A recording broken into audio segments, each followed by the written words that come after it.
Hey, Jaden.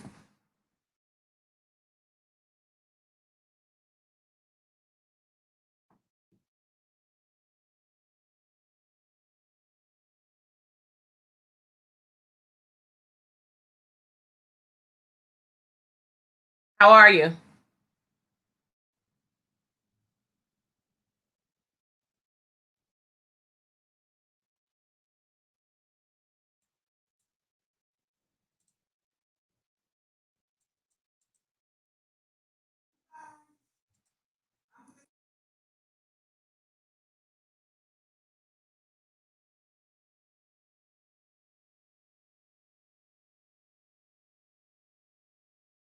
Hello, hello, everybody. Thank you from just Teresa. I appreciate you guys. Come on in.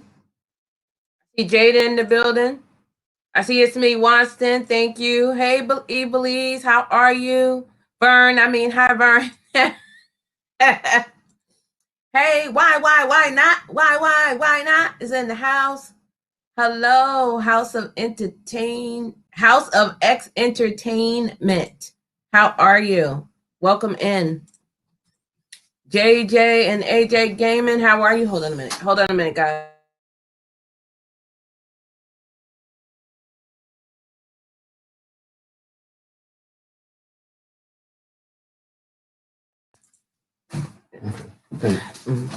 Yes, everybody. Hi, how are you? I just wanted to get on so we can touch base about the exercise thing we have going on. Hey, I am just Nene. Hey, Tiara White. Hi. How are you? So I want to let you guys know I'm extremely busy working on the channel for me and for you. I have my whiteboard, so I will be telling you some things that we have coming on. I have panels that I'll be going on, and I want you guys to be there to support because some of the channels don't have a lot of people in it, but this way we can go over there and support them. So stick with me. Give me like 10 minutes and let me get everything together to show you what it is. I'm going to keep welcoming everybody in. Hey, Nene. I got my hoodie. Yay! Gonna do a video. She got her hoodie, guys. It's hoodie season. Merch is open. Go over there and get your hoodie. There was a discount on it. Ended on the 3rd, but it'll be another one coming up soon. But go over and get your merchandise, guys. It's awesome. Actually, I have one. I don't know if you guys can see it now. I have on this one now. I am your cheerleader. I showed you guys the merch the other day. So there's a lot of merch going on. We have masks. We have the thin mask and the thick mask. We have hoodies. We have cups. Hey, Angels Army. Hey, just Teresa. Thank you, sis, for the raid. I appreciate you. Hey, Shonda Dore. How are you? Welcome in. You'll be doing one? Awesome. Thank you, Nene. Yes, I have a meeting in 15 minutes. Okay, Evelise. Thank you, sis. Tony Hendricks Green. Woo! What's up, sis? How are you? How are you? Thank you for being. Thank you, Eve. So, guys, we got a couple of things going on, and I want you guys to be aware. So, tomorrow, Friday, is the 9th. We have Coach Sherry and Nikki Nichols. I will be on Coach Sherry's channel. I'll be on her panel. We'll be talking about work from home jobs and how to transition into entrepreneurship, having your business, your own business, working from leaving your job, going to your own business. So make sure you're over there tomorrow. That is at 6 p.m.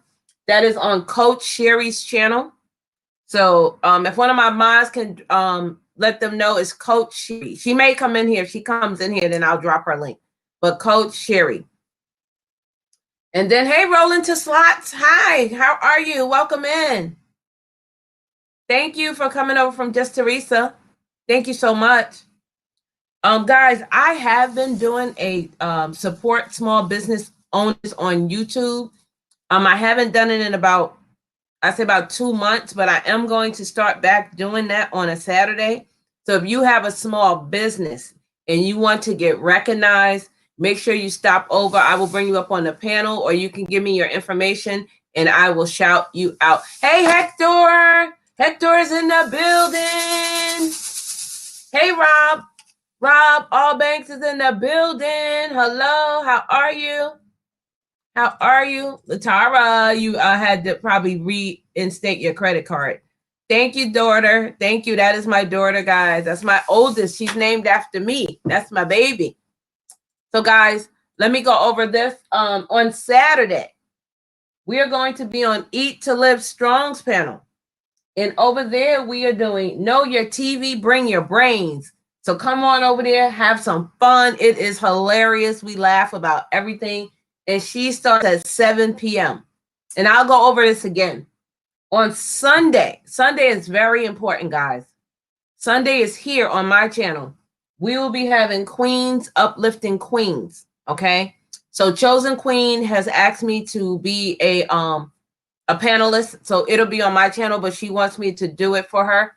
And she does one on the first Sunday of the month. She did one last Sunday, and it was about natural hair. So mine is beauty in the eye of the beholder? We'll be talking about everything, guys, from colorism to ageism to, everything. Men, women, we'll be talking about it all. So make sure you're coming over here on Sunday, and that's at 7 p.m. And then on Thursday, the 15th, the Positive Pusher. I will be a panelist on her channel. I'm looking here. That's why I'm looking back. And it's called It's a Positive Takeover. She wants to know what is unleashing the power within. And we will be doing encouraging quotes and stuff for all YouTubers. So that is really important. There is a panel of us. Let me bring it up and see who else is going to be on the panel so you'll know. We will be having, so I can tell you who will be on the panel. On the Positive Takeover panel, it will be InQ's World, You Can Talk, I Am Content, and MJ&J Family, and then I'll host the Positive Pusher. So make sure, guys, you're coming over there and you're supporting that. Also, we got a lot going on. I'm here to help you, to support you, to encourage you on your journey through YouTube or in your life. Again, if you have questions while we're here, I'm here to help you. But I do want to talk about what I have going on. It's called Lose the Weight, Save the Cash. Okay? So for the month of October, thank you to the 14 that are here. Please thumbs up as you come in. What it is you lose 5 pounds for the month. I'm losing 8, but you can pick what your number, but the minimum is 5. But you get to save $500. And we have a money chart. And it's not too late to join. If you want to join, just hit me up on IG so I can know it's you. And what you do is save whatever the date is, that is the amount you save. So today is the 8th, you'll save $8. On the 1st, you saved $1. If you guys want to catch up, you can go back. So tomorrow is the 9th, you'll save $9.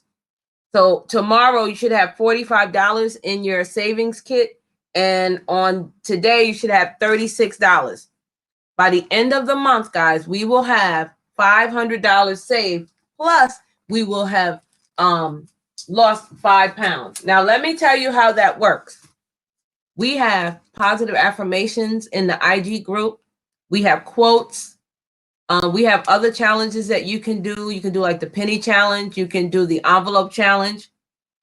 And tonight, guys, we're going to be talking about the vision boards and what is your vision for going forward. What are you trying to achieve at the end of this month? We want to get clarity and direction for our life. We want to focus on whatever you need to focus on. If it's God, if it's a job, if it's a husband, whatever it is, we want to help you to get in that mindset.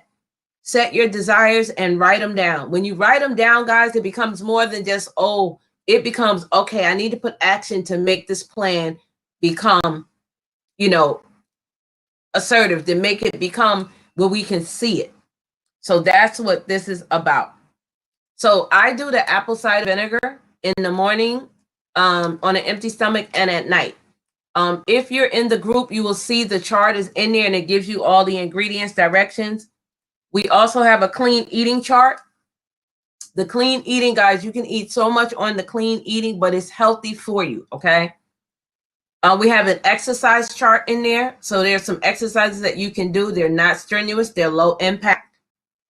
And again, we have the money charts and inspirational quotes. I think it's a good thing because we all need to remember to breathe. We forget because life gets so busy. We have in there the Daniel fast.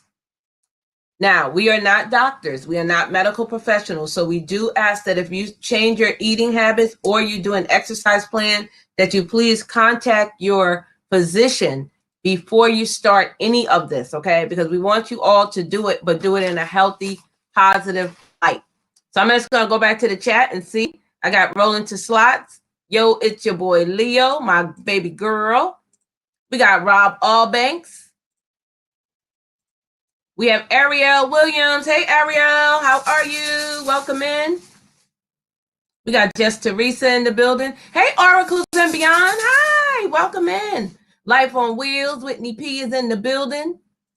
So, guys, the reason that we did this, again, is to just have a different mindset on, there's so much going on in the world. So let's just shift a little bit. Let's focus on us. Let's self-care on us. Let's do something for us. Don't be ashamed to take time out for you. Okay? You should always love yourself. You can't love anyone else unless you love yourself first. So if it's going to the, well, not now, but I'm just saying, going to the nail salon, going to the hair salon, you know, whatever it is you need to do for you. If you just want to sit home in the bed and watch Lifetime movies and eat your ice cream and cookies, do something for you. If you just want to take a bath or a shower with candle lights and just sit and deep breathe, make sure you have your positive affirmations around you.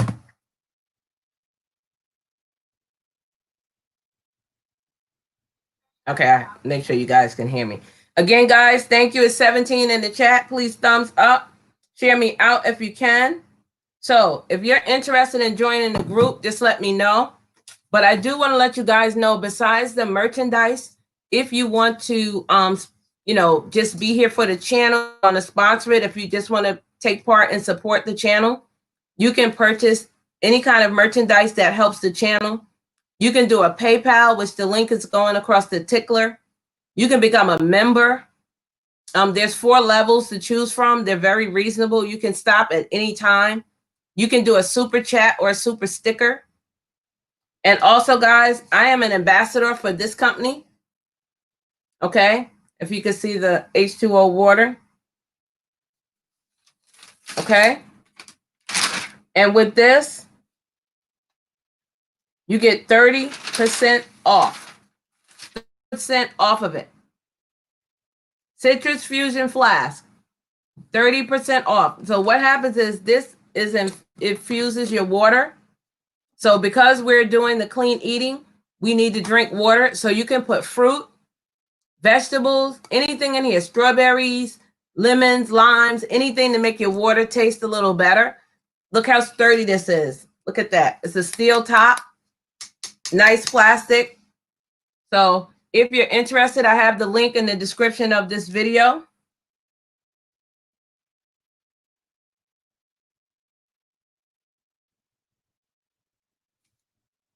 Also, guys, if you're interested in stock, you can get $20 free if you use the link in the description. You just have to sign up with your email. So when they give you $20, they're giving you $20 free. You can purchase any kind of stock that you want with that. I have marijuana stock. I have so many different kinds of stock. It's a company called Stash. I love them. I've been with them for over 5 years. So make sure you are looking into that. Okay. So again, guys, we're going to go over today. What are your goals? What do you want to achieve at the end of this month? What do you want to see come to fruition? It doesn't matter if it's big or if it's small. It is your dream. Not everybody wants to be monetized on YouTube. So if your goal is just to get 500 followers or 1,000 followers, whatever your goal is, we're going to talk about that. If you have any questions, I'm more than happy to drop the link. You can also ask me about YouTube. It's not just about this. You can ask me about YouTube if you have some concerns about your channel or you want to know what's going on. You can ask me if you want to come up, you can, or you can just put it in the chat. Okay. So I did want to let you guys know that there's no judgment here. Okay? There's no judgment in the group. It's positive vibes only. We want you to spread love because that's what this world needs now is love. Any step that you take when you're doing an exercise or food plan, even if you eat something that you weren't supposed to, like the other day was a young lady, she was like, oh, it's my birthday, I'm not going to have any cake. No, you still have your cake. Instead of having a slice this big, you take a normal small slice. It's all about portion control. So you don't have to eat two slices of pizza. Just eat one or put some vegetables on it, cauliflower. You have to learn how to eat, but eat in certain portions where you don't gouge yourself. Okay? Any step, a small step is a step forward to your goal. Whatever you ask for, you have to be prepared and ready for it to come true. So you have to be ready. I want that car. Well, do you have your license? Do you have insurance? Do you have registration? You can't just want the car, but you don't have what it takes to have the car. You know, you have to have your license to drive the car. So you have to prepare yourself. But when you're asking or you're praying or you're wishing for what you want, be ready for it. Because if you get it, you'll be surprised, but then you'll be like a deer caught in headlights, like, oh, wow, that happened. So prepare yourself. Preparation is very important. Okay? We are here to encourage each other, lift each other up, especially in that group. You have to create the life that you want by progressing toward that goal that you're setting, researching that goal of whatever you're trying to achieve, and putting it into effect. You have to put these things into effect to get to that next level. Okay? So I'm going to go to the chat right now to see if anybody is here. Again, yesterday, if you're in the group, yesterday was weigh in. You don't have to tell me your weight. Just mark it down in your journal if that's what you're doing. And again, if you mess up, it's okay. Start again. Tomorrow is a new day. You can always start again. So don't beat yourself up about that. This group is not here to put you down. We're here to lift you up. Okay? If you want to change something, I'm just saying, say if you want to change your weight, say if you want to change your job, you want to change anything, it starts with you. You have to want to change whatever that thing is. Okay? You have to start. Okay? Let's make this a movement, guys. This is about health, nutrition, and eating better with portion control. You can still eat what you want. You can still have stuff that you think may not be right to eat on your plan. You can still have it. You have to have it in portion. Instead of you eating 6 Twinkies, just have a half a Twinkie. Like, don't deprive yourself. Like coffee. Coffee is my thing. But instead of me having 3 cups, I'll have a cup and a half. Or if I have a cup and then the half a cup, I won't put any sugar in, or I only put 2 sugars. You have to learn how to manage these things. So in the group, guys, we do the exercising, the walking, stretching, jogging, jumping rope, Pilates, meditation, and praying. Praying is very important. Even if you pray over your YouTube channel, you have to pray about what you want. But you also have to believe that what you are wanting to achieve is going to come true. Because if you can receive it and you believe it, you will achieve it. But you have to believe it. You can't come on YouTube and sit there, oh, well, and how do you expect me to believe in you if you don't believe in yourself? If you don't have confidence for yourself, how do you expect me to be confident in you? I'm not saying you have to be like me, boisterous, but you have to have some kind of mannerism that's going to come across the screen to where people are going to be like, oh, yeah, I like that. But if you're angry and you're mad and you're sitting there, No one wants to see that, especially now. Okay? So, let me put that there. I do have something else for you guys. I'm just going to go to the chat to see who I missed. Welcome in everyone. Oracles and Beyond, Life on Wheels. Whitney, that's where I stopped. Egan Keebler, hello. Welcome in. Thank you, Jess Teresa. Thank you. I'm looking for my clappers. I think the granddaughter done moved them. Oh, here they go. And the other side of the computer. Gave us a super chat. Thank you, Jess Teresa. Yep, I know your goal, Teresa. You can do it. If you have a question, Jaden, just ask it in the chat. Hey, Minister, how are you?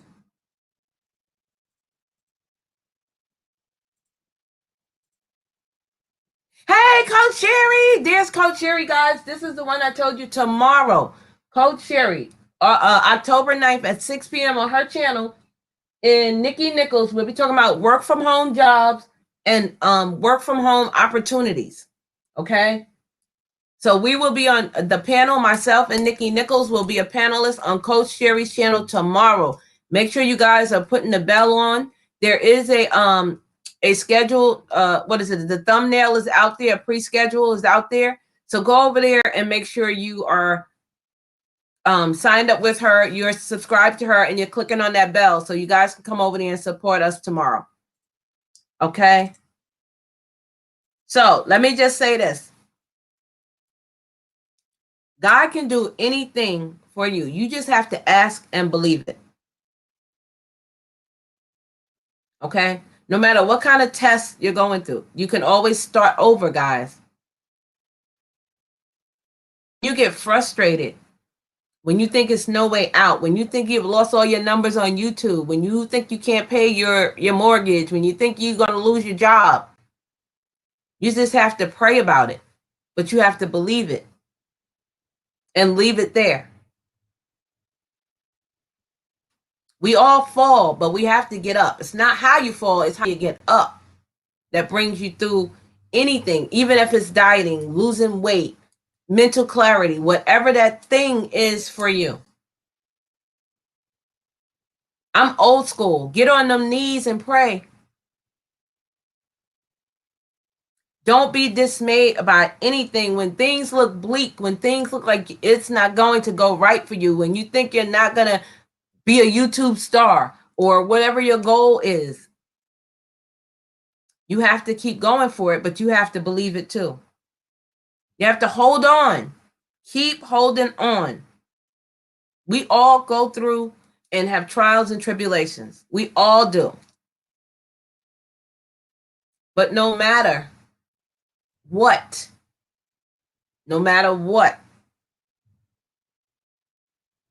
don't let go. And I'm going to tell you guys a story. Regardless if the doctors say you're ill, no matter if it looks like you're going to lose your job tomorrow, you can get another job tomorrow. God can take you from waiting on what you're waiting on to walking in it like that. Like that. It can happen that fast, guys. But you have to hold on and don't let go. We're going to make it, guys. I know right now seems stressful with what's going on. I'm nervous too, but guess what? We're going to make it. We are going to make it. We're going to make it. We're going to come through it. It's not over yet. But you have to believe God is going to do it for you. Okay? No matter what it looks like. So I'm going to go to the chat and then I'm going to tell you guys a story of mine. Some of you may have heard it and some of you may not. But let me see where I was at. I see Minister. I'm Nini. Put the panel link in the chat. I have to go. Ask it in the things, Jaden. No, ask it in the chat. What's your question? McCray Kings. Hey, McCray Kings. Hi. Because you're going to ask me the same question, and I'm really not ready to answer that just now. Showing some love, but gotta hit the hay because whoa, Mariska. Okay. Get some rest, honey. James Money 615. What's up? What's up? How are you? Thank you for sharing me out, Mariska. Tony, is that cherries?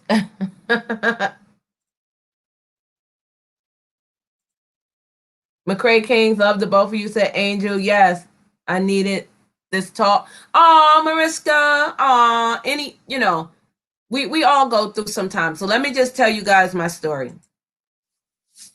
So some of you may know I was adopted at birth. Some of you may not. My mom passed away giving birth to me. So I don't know her, never seen her. I was, okay. So I was adopted as a baby, and my adopted family is not telling me anything about my real family. Okay. So I was a widow at a young age. I was a widow at 23 with 4 children living in New York City. Guys, if God could bring me through that, he can bring you through it too. If he can do it for me, he can do it for you. My God can bless us all. If he blessed me, you should be happy for me, because guess what? That blessing can come back to you. If I tell you a story, a good story, and you're in the background, blah, blah, blah, guess what? You're blocking your own blessing. You be happy when somebody else has something. My God is a huge God. He's not even big. He's huge. He can bless me. He can bless you. He can bless you. He can bless you. But you have to know that.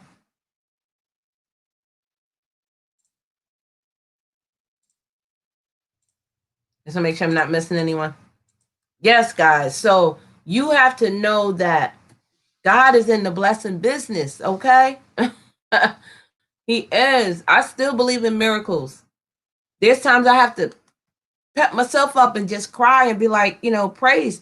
But you know what? You have to learn how to pray for yourself. Yes, I want people to pray for me, but if you don't pray for you, what good is it that other people are praying for you and you're not praying for yourself? Because my prayers don't hit the ceiling. So we have to remember, no matter what, you have to keep going. Keep on going. Okay. All right. Let's get into this, guys. What questions do you have? You can either type it in the chat or you can come up on the panel. Let me know. Again, lose the weight, save the cash. Right, Edward? Yes. Coach Sherry said yes. For real. And I just wanted to get on here because sometimes we all need that inner, if you have to find that thing inside of you that's going to help you make it. We know it's terrible right now in the time that it's going on. We're all stressed out. We're all worried. But we're going to make it, guys. We're going to make it. We all have to go through trials and tribulations. Don't get me to crying. We all have to go through it. But your test is just a testimony. And it took me a long time to understand that. Because as you know, once you lose someone, the first thing, and I'm no different, you blame God. That's the first thing you do. Why, God, why? God is saying, why not? Why not you? I'm using you to tell the story, to show them how good I am. If it wasn't for my family adopting me, where would I be? You always have to look at the silver lining in things. Always, no matter what you're going through. When you think you got it bad, guess what? There's someone worse. Like, I have a big house. I want a smaller house. There's some people that don't have a house at all. There's some people that are homeless in this pandemic. Come on. Be grateful, be thankful, and be blessed with what you have. Stop worrying about what somebody else doing on their channel. How many views they got. Oh, how many people is in their stream. I don't care if I have 2 people. We're going to have a good old time in here. I don't care if I have 50 people. We're going to have a good old time in here. Every time you go live, you're not guaranteed to get 100 people. So I don't care about that. I care about the ones that are here. The ones who took the time out just to come by and say, hey, show love. That's important. I was in a girl stream the other day. It was just me and her. Then I went back. It was me, her, and another girl. But guess what? After you get the 1, you get the 2, you get the 3, you're going to get the 10, you're going to get the 20. It'll come. Be happy where you are, guys. It's like popcorn. And I said this analogy. Popcorn. It's the kernels all go in the same pot. They all go in the same oil. They all at the same heat. Now, popcorn, right? Now think of your family. It's you, your brother, and your sister. Y'all all raised in the same house, but you're all different, right? Okay. So popcorn. Now it's popping. Pop, pop, pop, pop, pop, pop, pop, pop, pop, pop, pop, pop it. Now it's done. 3 minutes, 4 minutes, however long it takes. You take the top off. Ooh, nice and smoky and buttery. You see it's all pop, pop, all this up. But you go down to the bottom and you see the kernels. You see more than one. You see quite a few, right? Because guess what? It wasn't their time to pop. When it's your time to pop, you'll pop. So be happy where you are. We can't all pop at the same time. Too many chiefs and not enough Indians. You know, it has to be a balance. Let me go back to chat. I see my girl, Tony Hendricks Green. Thank you for being here. McCray Kings is in the building. Mariska got her. Coach Sherry. Sizzle Diaries. Hi, Sizzle Diaries. Hi, welcome in. Thank you, McCray Kings. Thank you for sharing me out. I appreciate that. Thank you so much.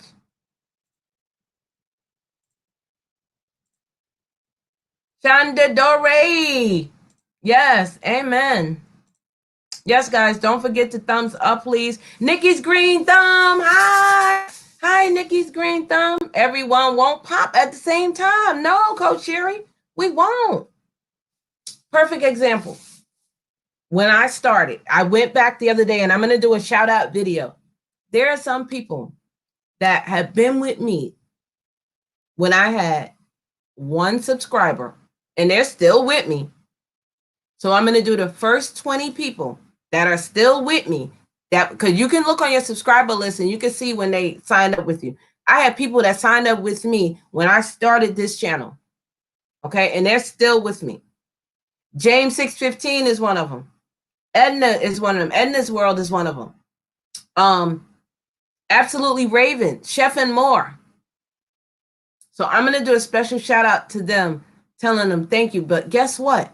Even though we all started at the same time on YouTube, okay? We all started at the same time. Some got monetized last year. Some of us got monetized this year. Some of us are not monetized yet. You're not all going to pop at the same time. When it's your time, it'll happen. But you have to know and believe it's going to happen for you. It will. God will do it for you. Don't give up. You have to hold on and hang on.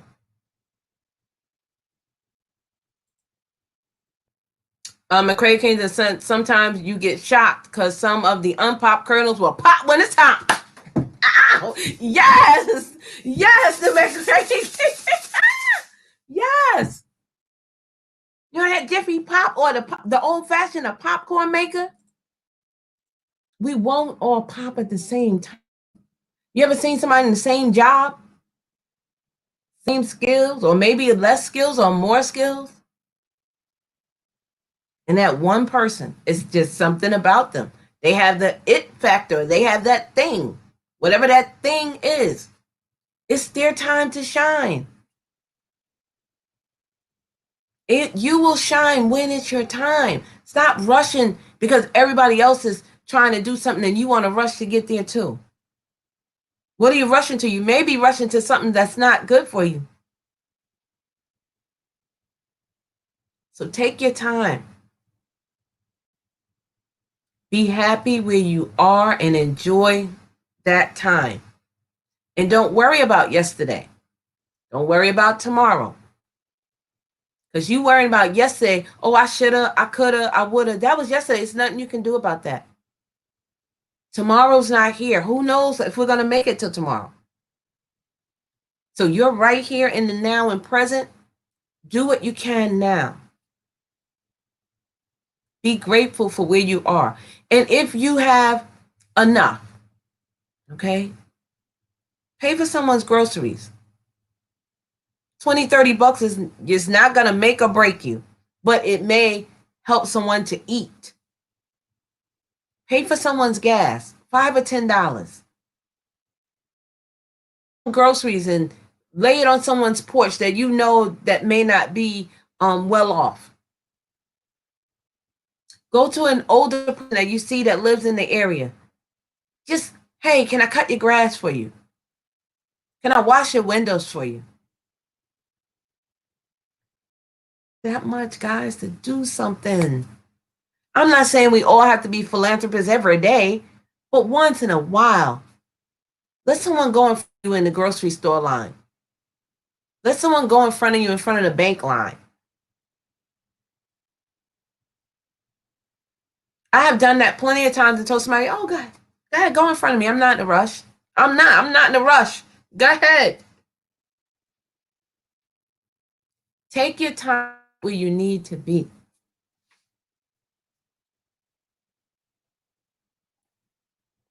Okay, I dropped the link.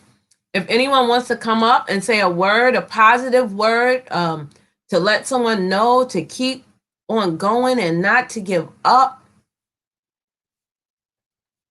We're going to make it, guys. We're going to make it. Keep holding on. No matter what it looks like, no matter how serious it is. Your breakthrough is coming. My breakthrough is coming. Your breakthrough is coming. You want that business. I want my business. It's going. I mean, it's not booming, but it's going, and I'm happy where I'm at. My YouTube channel. Again, I started last year. I'm over 4,200 followers. I never thought I would be where I am now. And I thank all of you guys for that. I have over 300 videos. What? 300 videos? Are you kidding me? I never thought I would do that. Now I have a second channel. The VMAX Show. If you guys are not connected to the VMAX Show, please make sure you go over there and subscribe to that one. Now, the other day I had 211,000 views. I'm going to look now and see where I'm at.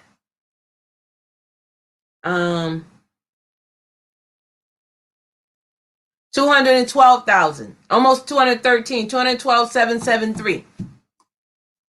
I never would have thought that from last year.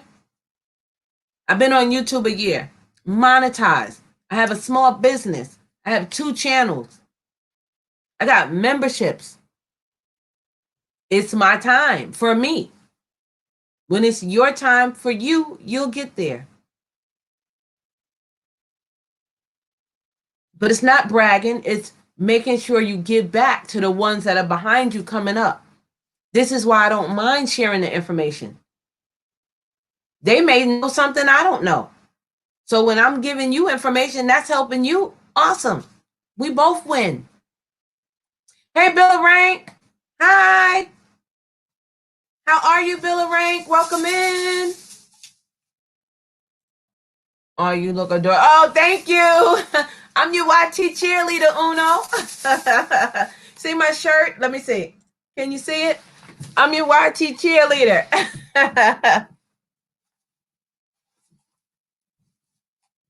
The McCray King said, this so hits home. We wanted to give up plenty of times, and people would tell us how we inspired them. And look at us now. We often think, what if we had given up? We wouldn't know what we know now. Yes. Okay, Life on Wheels, thank you for stopping in. Tameka, hey Tameka, what's up? Hi Queen, how are you? In Rachel's place, hi. And Rachel's Place is an awesome channel, guys. If you're not connected to her, get over there and check her out. Again, guys, I'm going to drop.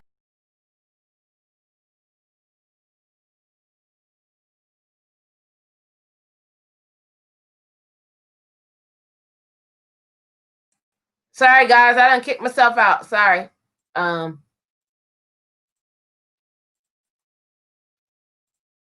I back? Am I back? Let me know. Sorry.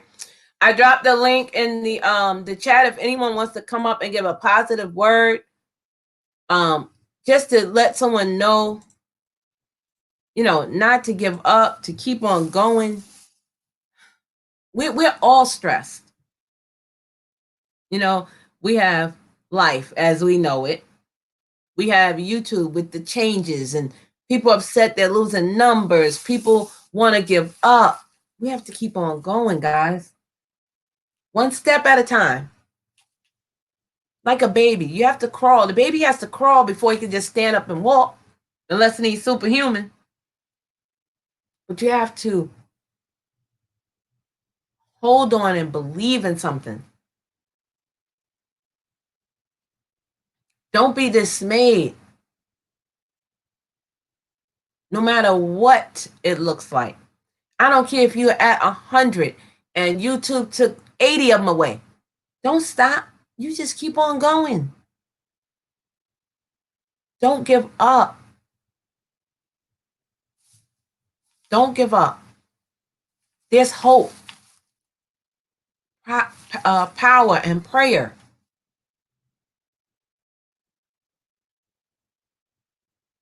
Like I said, you can always help somebody. We don't have a lot. I'm not wealthy yet, but I'm not wealthy. But $30 is not going to hurt you to pay for someone's groceries. Do something nice. Send a card to someone. They may need that. A smile, a hello. You never know. You never know. We can see you. Thank you, Coach. I don't know. I had kicked myself out. Hi, Bevy's Crafty Plans. Hi. Did you change your name? McCray King said, Vern, what's your join link? Because on iPhones and iPads, yes, McCray Kings, for some reason on the iPhone, you're not able to join. I have no idea why. It just hasn't updated with YouTube. So if I have a mod in here, could you drop my join membership link in the chat?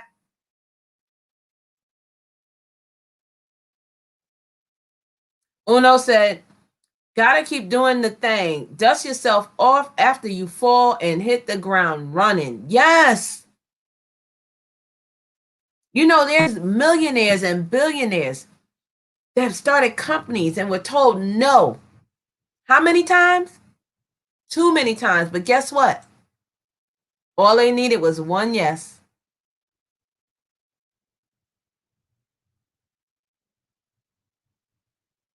Doesn't matter. All those no's, one yes can change everything. But they believed in themselves to keep it going. You have a dream, you know my motto, guys. Never stop dreaming. Never stop dreaming. I have to run a comb through my hair. Wait a second. Okay. Rachel said Galatians 6:9, and let us not be weary in well doing, for in due season we shall reap if we faint not. Yes. Yep. The hard work will pay off. Just keep work. Yes, just keep on going. God can do it for you. It's just a test, and you can always start over again. I've seen people that were drug addicts years, and all they need to do was say they want to stop and go get the help, and they can get clean. God can help drug addicts, prostitutes, liars, thieves. If he can turn them around, turn their life around for them, why can't he do it for us? Like I said, my God is a huge guy. He's not even a big guy. He's a huge guy. I remember when I went to go buy my house. I was living in housing projects, whatever you guys call them. And they were saying that we had too much income coming in the house. Go figure. So I was like, I'm not going to keep paying $1,500, $1,600 and my neighbor paying $25. No, this is not right. We need to get us a house. We can pay that in rent. We can pay that for a house mortgage payment. I'll never forget it. January 3rd of 1998. 99. Right? Wait, how long I've been here? Hold on. 2009. I'm sorry. 2009. Something just said, get up and go look for a house. Spirit said, get up, go look for the house. Like what? Don't ask me no question. What your spirit is telling you. God, something was telling me. I said, okay. I went to the not company, but the lender. And I said, here's my financials. I want to look for a house. And so, all right, I'll get back to you. She got back to me in a couple of hours, said, congratulations, go look for your house. I'm sitting there shaking and crying. I'm coming back to the car. I'm telling my husband, I'm like, they said we got to move our house. Oh my God. When you hear that voice, listen to your instincts, listen to your gut. When it's your time to pop, you will pop. Really, guys. Hey, really, TT. I'm hoping everyone is having a good day. Thank you, Tony. I appreciate you, sis. But yes, guys. So again, just to reiterate, we have Lose the Weight and Save the Cash is going on for all of October. If you're interested in joining, I do request that you have IG. If you don't, then we can talk about it a different way. But if you have IG, it's better because you can join the group. In the group, it's no judgment. It's all positivity. It's all support. We help and encourage you, and we lift you up. Okay. And in there, they give you plans of what you can use to eat, drinking water. We say stuff in, hey, don't forget to save your money today, because we do losing the weight, 5 pounds for the month, and saving the cash. It's awesome, guys. So also tomorrow, Friday, October 9th at 6 p.m. with Coach Sherry. We will be on her channel. I will be a panelist. We'll be talking about work from home jobs and opportunities. So if you're interested in a work from home job, please go look at her thumbnail that she put up. Please turn on the reminder so you can remember. And it's at p.m. tomorrow. Then on Saturday, on Eat to Live Strong's channel, I will be over there. We'll be co-hosting Know Your TV Movies, Bring Your Brains. It's just going to be fun and enjoyable. We have a great time over there laughing. And on Sunday, right here on Vern's Junk Closet, we're doing Queens, Uplifting Queens. We'll be talking about, is beauty in the eye of the beholder? That's going to be a good conversation. We'll be talking about everything under the sun. So make sure you're coming over there and putting in your input. Join us on that. And that will be here at 7 p.m. on Sunday. And then next Thursday, the Positive Pusher, I will be on her panel. And her panel is It's a Positive Takeover. She will be talking about unleashing the power within. Okay, and we'll be encouraging other YouTubers again. So make sure you're over there. And her panel is Central Time. I'll have to get the time for you guys, but I'll be putting up a thumbnail for that also. So we have to support each other, guys, on our journeys. And with the Lose the Weight, Save the Coins, we have 2 money challenges in there. One is like the envelope challenge where you could just pick, it's a number and you pick it as you go, like 20, 30, 40. But this one here I like is 30-day money challenge.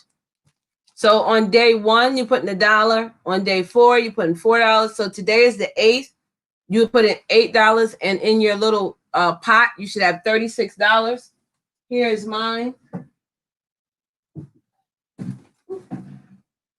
And my little thing here, it says money can't buy happiness, but it can buy beautiful shoes. So you guys can get your little piggy bank or whatever you use to save your coins. So we'll lose £5 for the month, and we will gain $500 at the end of the month. That is amazing. So lose the weight, save the cash. And again, guys, in the group, we have apple cider vinegar. It's a drink. It's like a concoction. We drink it in the morning. We drink it at night. We weigh ourselves one day a week, and that's on Wednesdays. And then on Thursdays, today, we come together and talk. Again, it's about nutrition, health, eating better, and portion control. Okay? So if you do it for a habit for 21, if you do anything for 21 days, they say it become a habit. Hey, why not? Clean eating, that is awesome. Saving cash, that's awesome, right? Let me see. Let's see. Oh. Hey, Coach Sherry, here. Hello. Can you hear me? We got Coach Sherry on the panel. This is the one that I tell you about tomorrow, so I'm going to let her just tell it. I'm just going to mute my mic while she tells guys. Hi, everyone. It's so good to be up here. Yes, please. This is an invitation to join Vern's Junk Closet. Myself and Nikki Nichols, we are going to be talking about work from home opportunities, and it's going to be as an employee, as an independent contractor, and as an entrepreneur. We're going to go on the ins and outs. I don't know if you caught Vern's live that we were on. What was that, like 3 weeks ago? Vern? Yeah, about 3 weeks ago, and it was a dynamic discussion that we had. We had an active chat. We really encourage you to bring your questions, bring your comments, bring your concerns, and we are going to be there tomorrow night at 6 p.m. to go over all of that. We all have experience in all those areas, and we're going to share our thoughts. We're also going to share some opportunities with you, and bring your pen and paper and just be ready. Just be ready. Yes. How are you? Working from home, you guys, it can turn into a business. It could turn into maybe you want to leave your corporate job or whatever kind of job you have. Working at home works for some people, and why not in the where we are now? Why not? Absolutely. Everybody's working from home, so why not?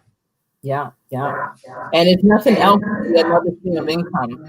You know, you can keep doing what you're doing, but you can also have what you do at home that's also bringing in money. And it could be something that you really love, enjoy, something you thought was just a pastime, but it turns out that it's a business. That happens all the time. Yeah. All of the time. Like, you know, I say I do the resume writing and stuff, and people are asking for that. You know, you can charge $25, $30 a pop or whatever your number is. I'm just throwing that number out there. And think, if you get 10 people at $30, that's $300. Yeah. And if it's something you're good at, why not? You know? So how are you, Verns? How are you? What's going on? I am doing okay, hanging in there. You know, I'm like everyone else. I go through my struggles too, you know. I'm in this group, and it says, are you ready to leave the corporate world? So they kind of help preparing you, you know, and I'm excited. I'm nervous, but I'm ready. Yeah. You know, I want my own. Yeah. So I'm putting it out there. It's coming to fruition. It's definitely nothing like your own. Ooh, well, I have a praise report for today. I had to get a COVID test earlier. I was exposed on Friday, and but didn't find out until Tuesday. I went out to go see one of my apprentices, you know, to observe them in the fields and do observations. And he was working with a crew, and one of the crew members has it. Oh, can you hear that? You hear music? No. Oh, okay. Somebody got it on really loud. I like to. So I'm quarantined. I'm still quarantined from my family.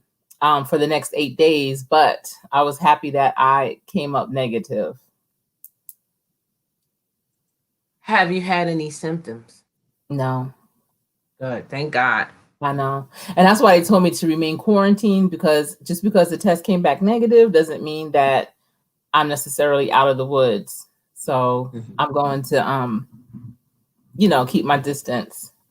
At least you're listening, unlike some people. Right. Yes. That was bad. I shouldn't have said that. It's fine. I know what you mean. But, just to have that peace of mind to get tested, that was my first time. And if any of you are like, oh, I don't want to get tested because I heard, the Q-tip up your nose, it really wasn't as bad as I had heard. So, they didn't do the cheek swab? No, they did the nose. What? And I went to a rapid response place. So I got my results in 20 minutes. So it wasn't bad. But now they tell you to monitor yourself in case you start to get symptoms, right? Right. Because it comes on so fast and it attacks your lungs. And if you have underlying conditions, it's a lot that goes into that. Yes, absolutely. Absolutely. Oh, wow. I loved everything that you were talking about earlier too, with not to compare yourself with others and where other people are, and stay your course. And what I've noticed and what I've coached people on, because especially in business, the first thing I have to do is kind of pull out the weeds from, clients that are in business, because they're like, I don't know what to do. I feel like I'm stalled and everything. They get in their own way. They start and stop. And so you are your own worst critic. Absolutely. Absolutely. So get out your own way. Don't allow what the environment is doing, what the television is saying, what your naysayers are saying, what your cheerleaders are saying. Like, you have to really be your biggest fan. Yeah. And know that, it's going to be some hurdles you have to go over, but once you go over them, it's going to be so amazing.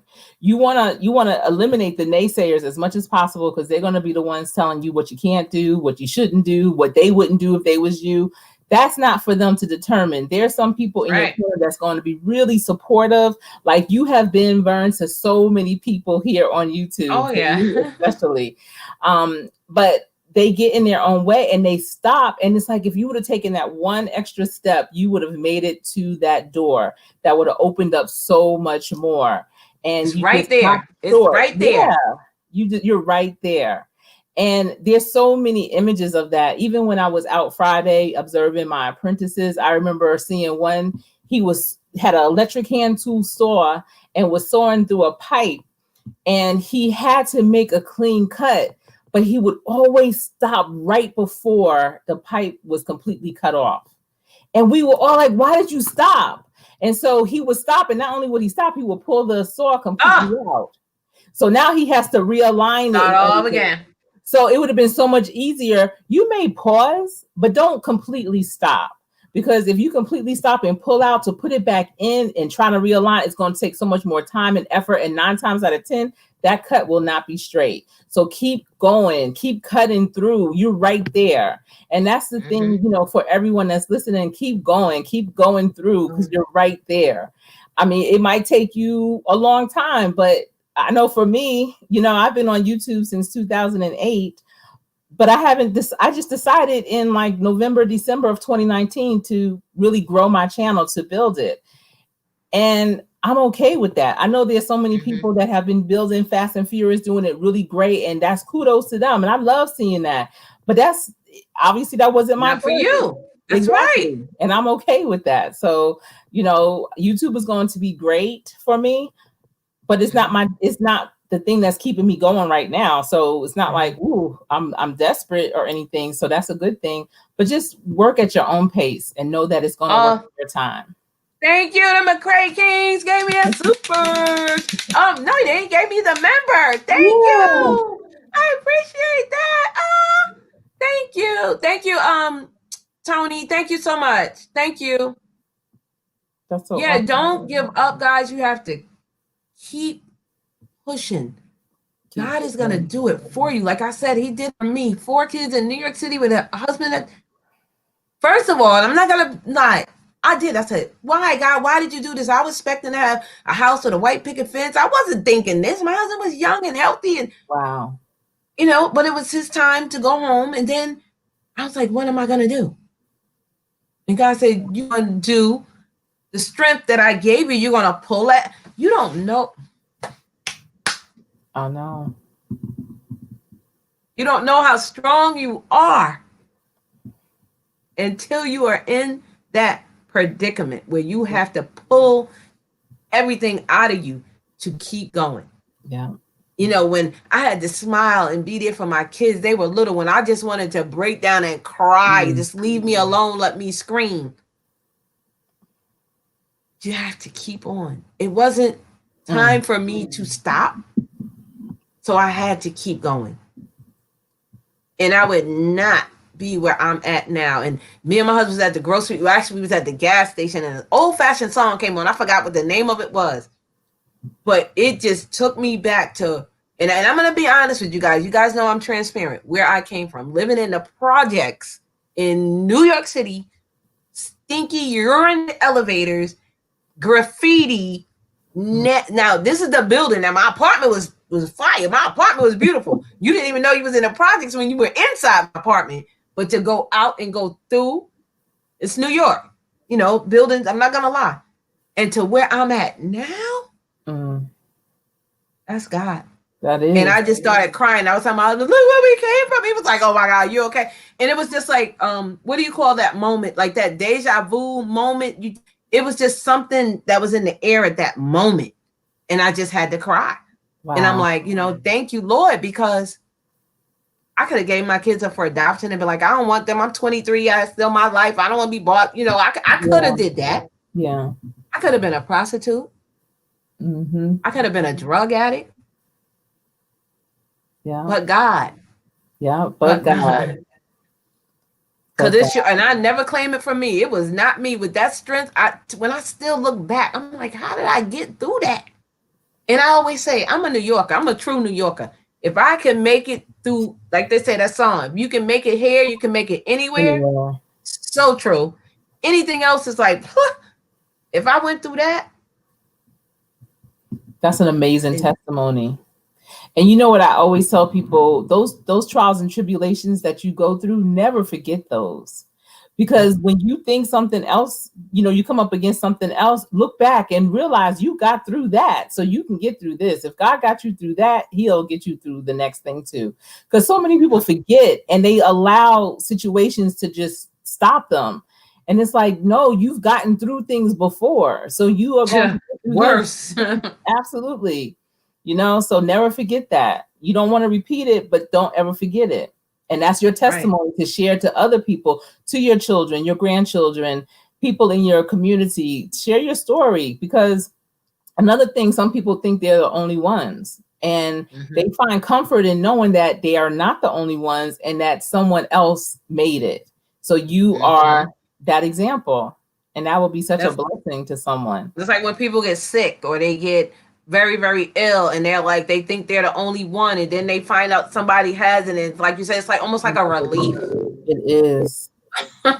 When I was caring for my mom when she lived with ALS, Lou Gehrig's disease, when I found the ALS Association and connected with other ALS patients and caregivers, it wasn't like they could do anything for us in other than that support, but sometimes that's all you need is that support, that understanding, that compassion, that empathy. And so that's why it's important to speak out. So many people keep things close to their chest because they don't think anybody's going to understand, but you will be so surprised at the life that so many people have lived and that may have lived something similar to you, or, maybe have a resource for you. But if you don't say anything, remember that old saying, closed mouths don't get fed? If you don't say anything, no one will ever know. And they may have had that one tip, that one nugget, that one resource for you that would have just really helped you through, really helped you. So you have to keep going. I was talking to a young girl the other day on here. Her name came on my page, so evidently I was connected to her at some point. And I went and I was like, your name sounds familiar, but I can't really remember how I met you or where you know you from. I don't remember how I met everybody. And she said, her words, oh, Miss Vern, thank you for coming in here. And I was like, looking at her numbers, and I'm like, why is her number so low to myself? And she was like, I took some time off of YouTube, and I said, don't stop, keep going, me, her cheerleader thing. Yeah. And she was like, you know what? You've always said that to me. You have not changed. She said, if I would have listened to you, I would be a lot further. So I said, well, don't give up now. Right. And she was like doing a massage business, and she said that she wants to do it. And I said, what's stopping you? Go for it. And she said, you know what? I needed to hear you tonight. She said, I'm glad I came on tonight. It was only like 3 of us in her stream, but it was an enjoyable stream. Yeah. Yeah. And I'm glad that I was able just to even give her that little bit of push. Yeah. Because she was like, I don't know. I wanted something, but something just told me to come on. She hasn't even been on, she said, in like 6 months. Wow. That's a long time. But I'm going to tell you, I have a whole notebook filled with notes from your lives, from your videos of just inspirational things that you say, encouraging words that you lay out there. And I write those things down. I don't just listen to it and keep it in. That's why I always tell people, get your pen and paper ready, because they need to capture that, what you're saying and reading back through it. And it gives you that motivation, because, life can get so busy, and especially with adding YouTube to it, even though people might think, well, you're only making a video that's 5, 15, 30 minutes or whatever.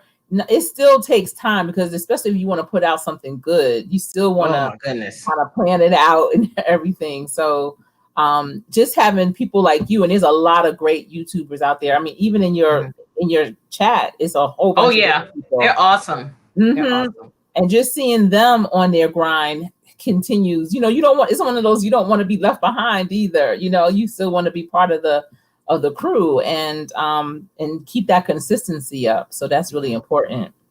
And what do you think about when somebody say, oh, I hit 1K, oh, I'm monetized, oh, I have a business? And people, okay, I want to say it the right way. Not everybody that's happy for you or saying, oh, congrats, is really happy for you. Some of them are really like stabbing you in the back, like you were saying earlier. We're telling you, oh, you can't do that. But yet and still, when you stop, then they turn around and they do it. Right. You got to watch who you are around. Absolutely. Like they say, the company you keep, that old fast saying, the company you keep, that's true. Yeah. Same on YouTube. Yeah. You have to be mindful. Be happy for them.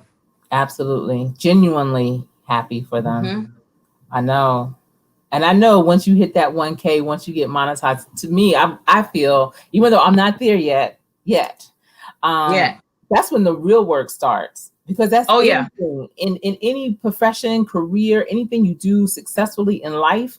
When you reach that certain level, it doesn't just stop. You don't just put your bags down and say, no, that's when the work really, because you got to either stay there and grow at the same time, because you don't want to fall. So and I think some people might feel like, oh, I'm here, and that's like the relief. To me, that's why I'm enjoying this moment. I'm enjoying these moments, because I know once that happens, it's going to really be serious. It's going to be. Well, I can tell you from experience, I have seen so many people become monetized and stop going live, stop doing videos, only do 1 or 2 a month. Guess what? Now it's about the coin. It's about cash. It's about productivity. YouTube is a business. Yes, it's free, and they take their 30%. They could be charging us more, but think about it. If you're not producing at work, you think you're going to get a raise? No.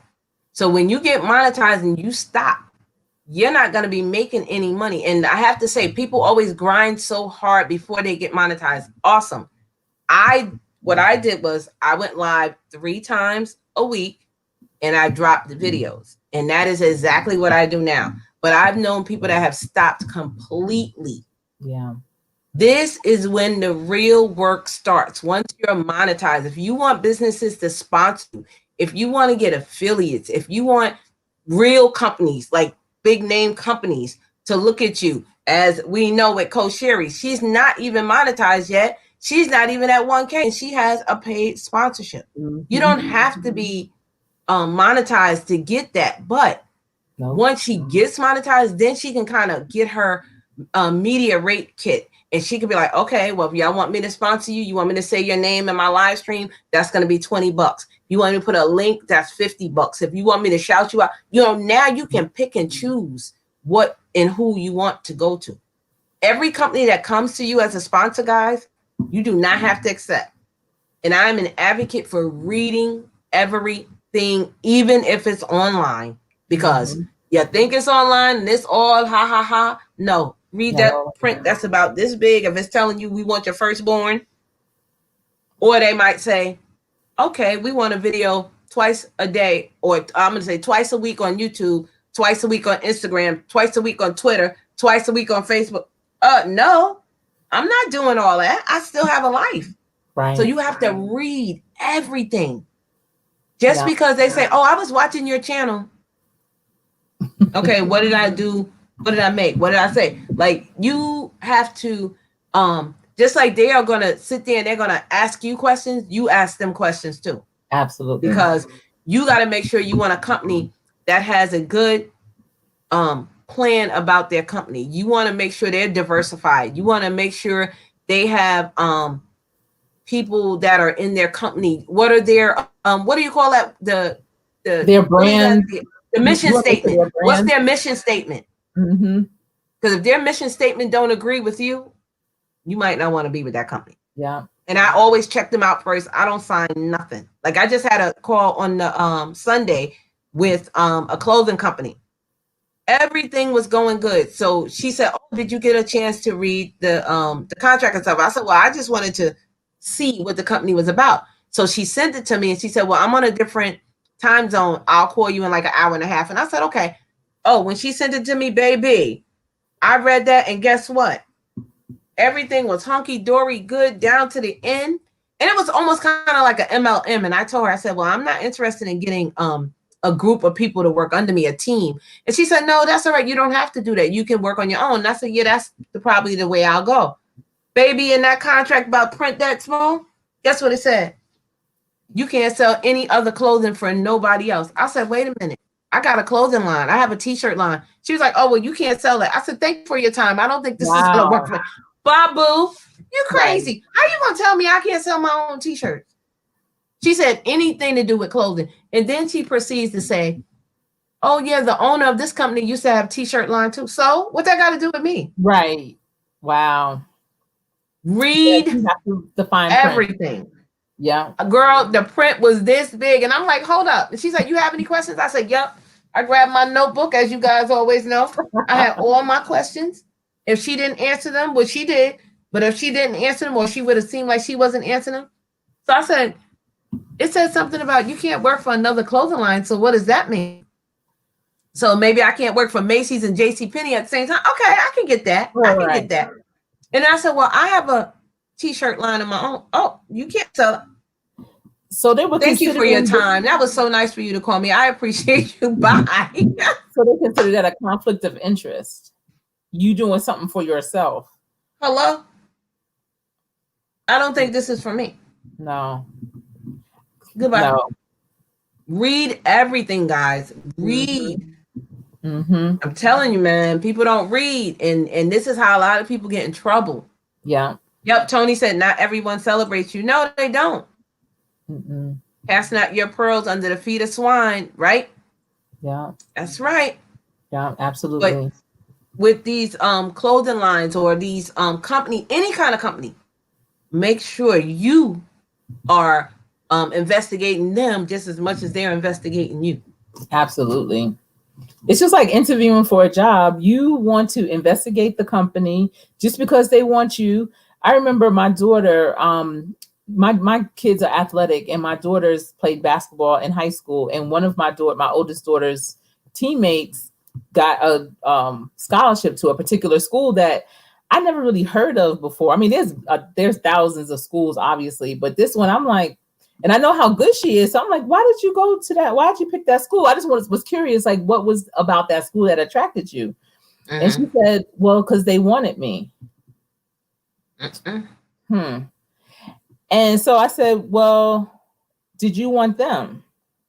Did they have your major? Do you like the campus? Do you like the people, the professors, the student? Like, it's so much more than them just wanting you. And that's how I have my kids select their schools. It's more than just who's contacting you, who's reaching out to you. You have to make sure that they are a good fit for you. And Right. and 90% of the girls that my daughter played with transferred after their freshman year because they got there and realized like, this is not the place I really wanted to be. And it's like you make that decision right the first time and do your research. You wouldn't have to worry about that. That's just like a relationship. And that was a very teachable moment for my girls and my son, where I said, just because somebody wants you, don't mean you got to want them. Make sure that they're a good fit. If it's not a good fit for you, don't go for it. And that's with anything, a job, a school, a relationship, whatever. And that's definitely another thing I want to let you guys know. Doing collaborations with people is awesome. Will get you noticed. I'm just going to say for an example, say Michelle only has 200 people, but I have 4,200 people. So when she comes to me, more people are going to see her on my channel than they're going to see me on hers, right? That's fine. Make sure that you're talking to Michelle and that you and her are on the same page. What are you guys going to be talking about? You know, are you guys comfortable? Because guess what? I've seen people do collabs and it turned out horrible. Mm-hmm. So make sure that you are going to their page, seeing what's on their page. Does it match up with what you do on your page? Yeah. Okay. Yeah. I don't care if they're a large YouTuber or a small YouTuber, whatever they are.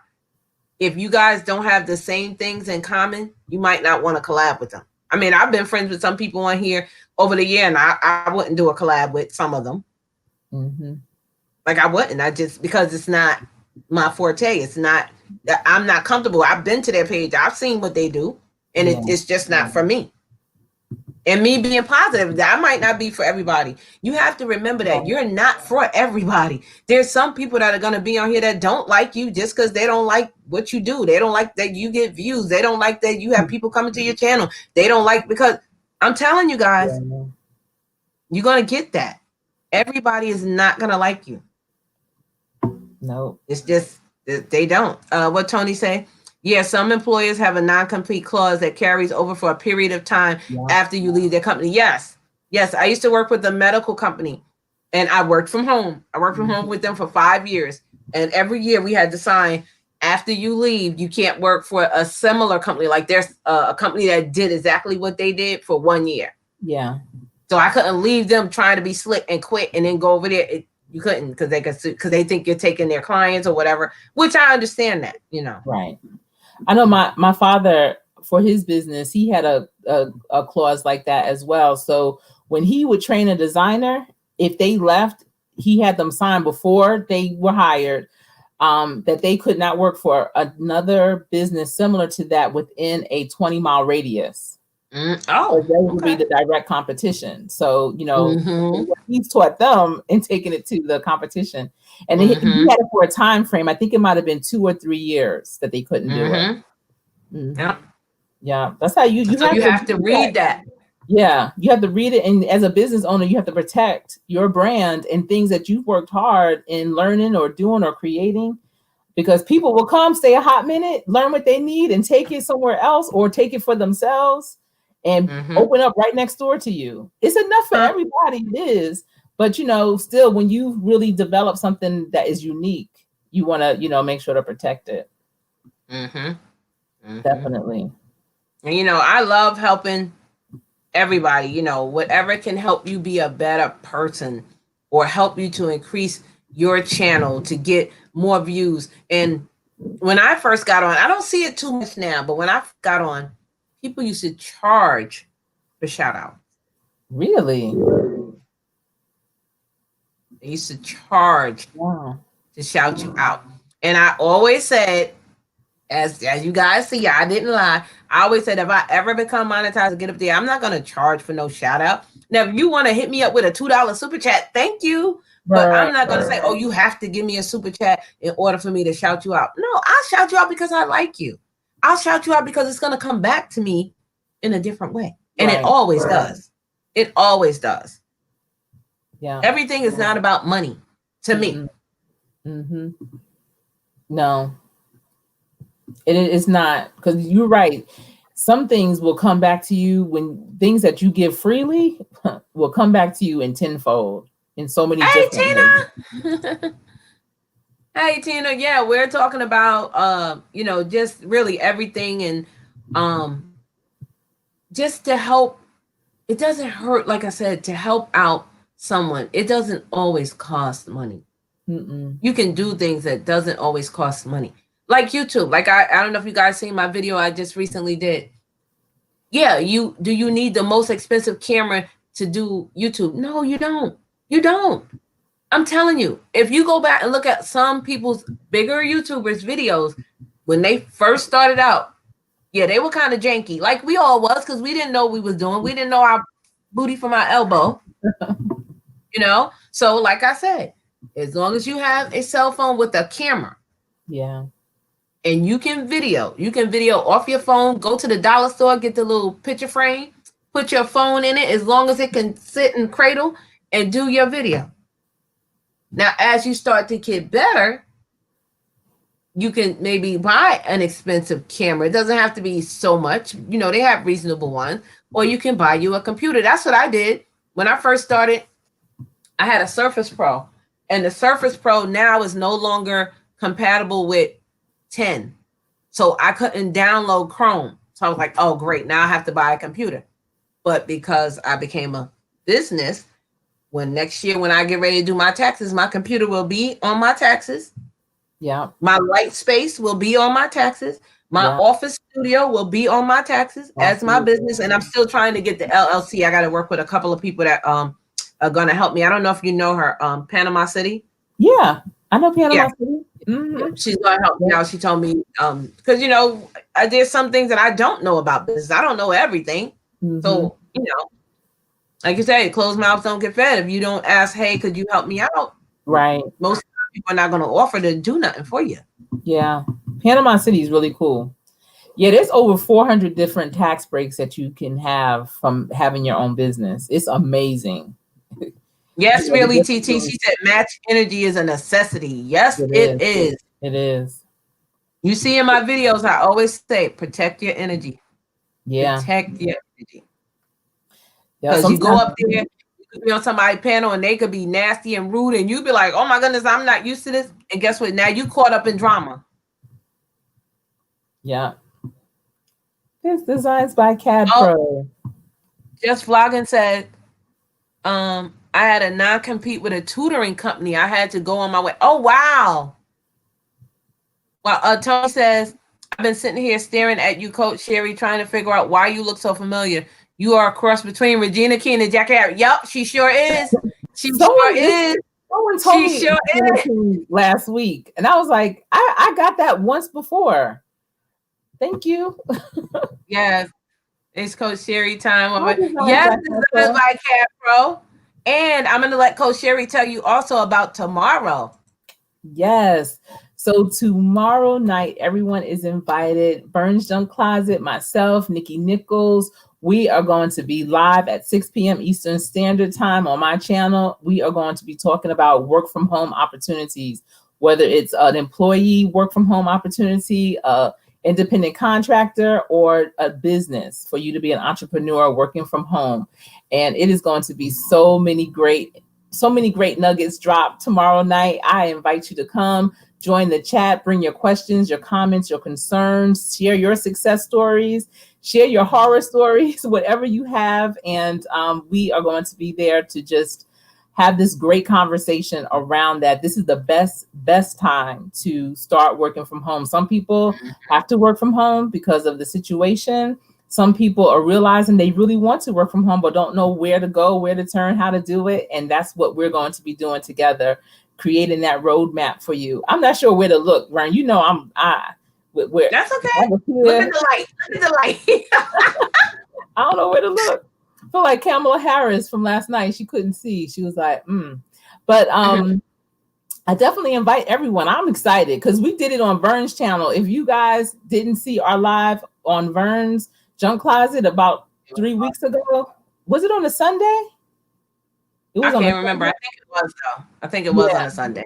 I encourage you to see that replay as well. And so we're just bringing it over to my house, and then hopefully in the near future, we'll bring it over to Nikki's house.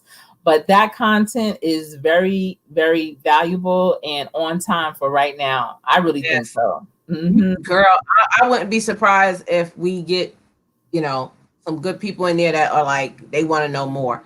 Yeah. Tony said, super chats that you make to other people is tax deductible as marketing and advertising for your channel. What? Girl, wow. I gave too many.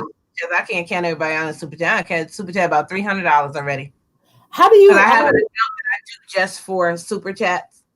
So do you keep log of when you do a super chat, or is there somewhere on your YouTube channel? How do you find out how much you've spent on super chats? Vern, do you know? Well, I know when they super chat you, like if you super chat me, I see your name. Okay. That's the only thing I see. I don't know about you. I don't think so. Hey, Natural Laricia, she's another one that has a business. Yeah. Hi, Natural. Somebody there new to your channel, Coach Sherry, just vlogging life. Oh, thank you. Welcome to the team, Just Vlogging Life. Yeah, I know I'm new to you as well. So thank you. And I'm glad to see you here. Wow. Maybe Tony knows about that. Tony, do you know how to find when you've actually given a super chat? Is there a place that you can see where those numbers are? Well, I know I have a special account that I only use for YouTube. It's a bank account, and on that it tells me all the super chats. Like it tells you, but it doesn't tell you who the person is. But it tells you the amount in the day. Tell you $1.99 today, $2 today, $3 a day. But I don't know. I probably won't do that, the super chats, but I'm gonna definitely do my office space, your square footage, your lighting, your computer, your PO box. Yeah. My PO box is $60 every 6 months, and believe me, I'm gonna be writing that off. Yes. But Vern, those super chats add up over a course of the year. It's just like Obama, $10, $5, that's millions. It all adds up. Somebody said I would think it would be in YouTube Studio for super chat. CAD Pro, yeah, when someone gives it to me, I have a log of who gave me a super chat, but I think Tony meant when I'm giving. That's what I think she means. Yeah. It's nice to meet you. Moments with Essence. Yes, moments with. So, guys, Coach Sherry is. How long have you been on YouTube? I've been on YouTube since 2008, but I've been building my channel since December of 2019. Tell us, how has your journey gone? And then, guys, I'll answer some questions for you if you have about YouTube. Your journey's going, what good and the bad. Let us know it all. Like, tell us exactly how you feel about it. Okay. Well, when I first started with YouTube, first of all, I don't know if you remember this, Vern. I don't know if you were doing it when YouTube, you could only do a video on your computer. Do you remember that? There was no, you couldn't do it by phone, none of that. So I think that was one reason why I didn't really build my channel back then, because I could never remember how I did it. Like I made 1 or 2 videos here or there, and I could never remember how to do it. So I just kind of stopped and watched videos. Then I started seeing more people that I was really, really interested in. And I was seeing that they were growing as a channel and as a community. And I was like, wow, this is cool. I feel like I need to network. This is like a business kind of thing, attraction marketing. But YouTube is so weird. It's hard. If you're not connected with the right people, you're going to be on the outskirts.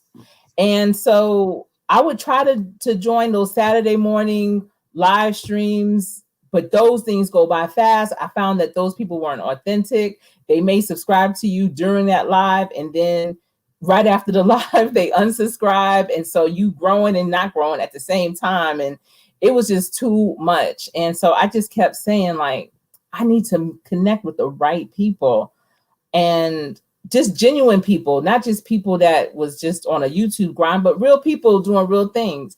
And so I had made a comment on another YouTuber's video one day, and someone commented on that video, and then they subscribed to me. I mean, they commented on my comment, and then they subscribed to me, and then they started showing up in my streams. And I went to one of their lives, and from there, and that was, do you remember Promo STK? Are you connected with her? Yeah, it was her. And so from there, it was like I walked into a house party and it was from people I knew or wanted to know. And I'm like, oh my goodness, this is what I was looking for. This is where people hang out on YouTube. And then from there, I met you, connected with some great people. And I think that's the key, is the connection of real people, not just people just to grow for no reason. Well, growing for a reason, but you want authentic growth. And that's why, yeah, my numbers are fluctuating with what's going on right now. But I feel like YouTube is taking my beginning people that really were kind of like part of those that really weren't genuine. I feel like I feel like they're releasing them from me. And I'm glad, because I'd rather have quality over quantity. Because when you have quality, the quantity will come. You know, you just find more quality. And so, you know, I can't get mad over that. But yeah, it's been really good. I've learned a lot, even though I've been on YouTube since 2008. I didn't know any of these things with YouTube Studio, just a lot of things I just didn't know. And so I'm glad that I'm able to take this time as I'm growing to also learn. You have to do both at the same time. So I'm not here for the quick and fast. I'm here for the long haul. YouTube is part of my legacy.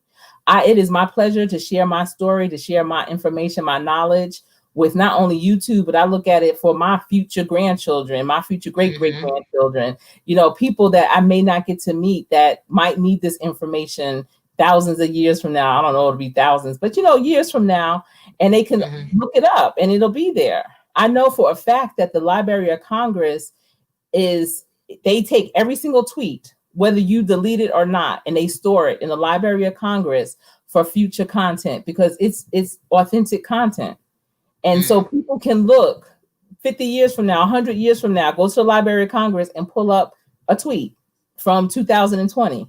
So I want people to be able to do that with my videos. And that's why I do it. I do them very purposefully for that reason, because it's my legacy. I'm going to ask Coach Sherry a question. And then if anyone would like to come up and let us know about your channel, or if you have questions about YouTube, you are more than welcome to ask.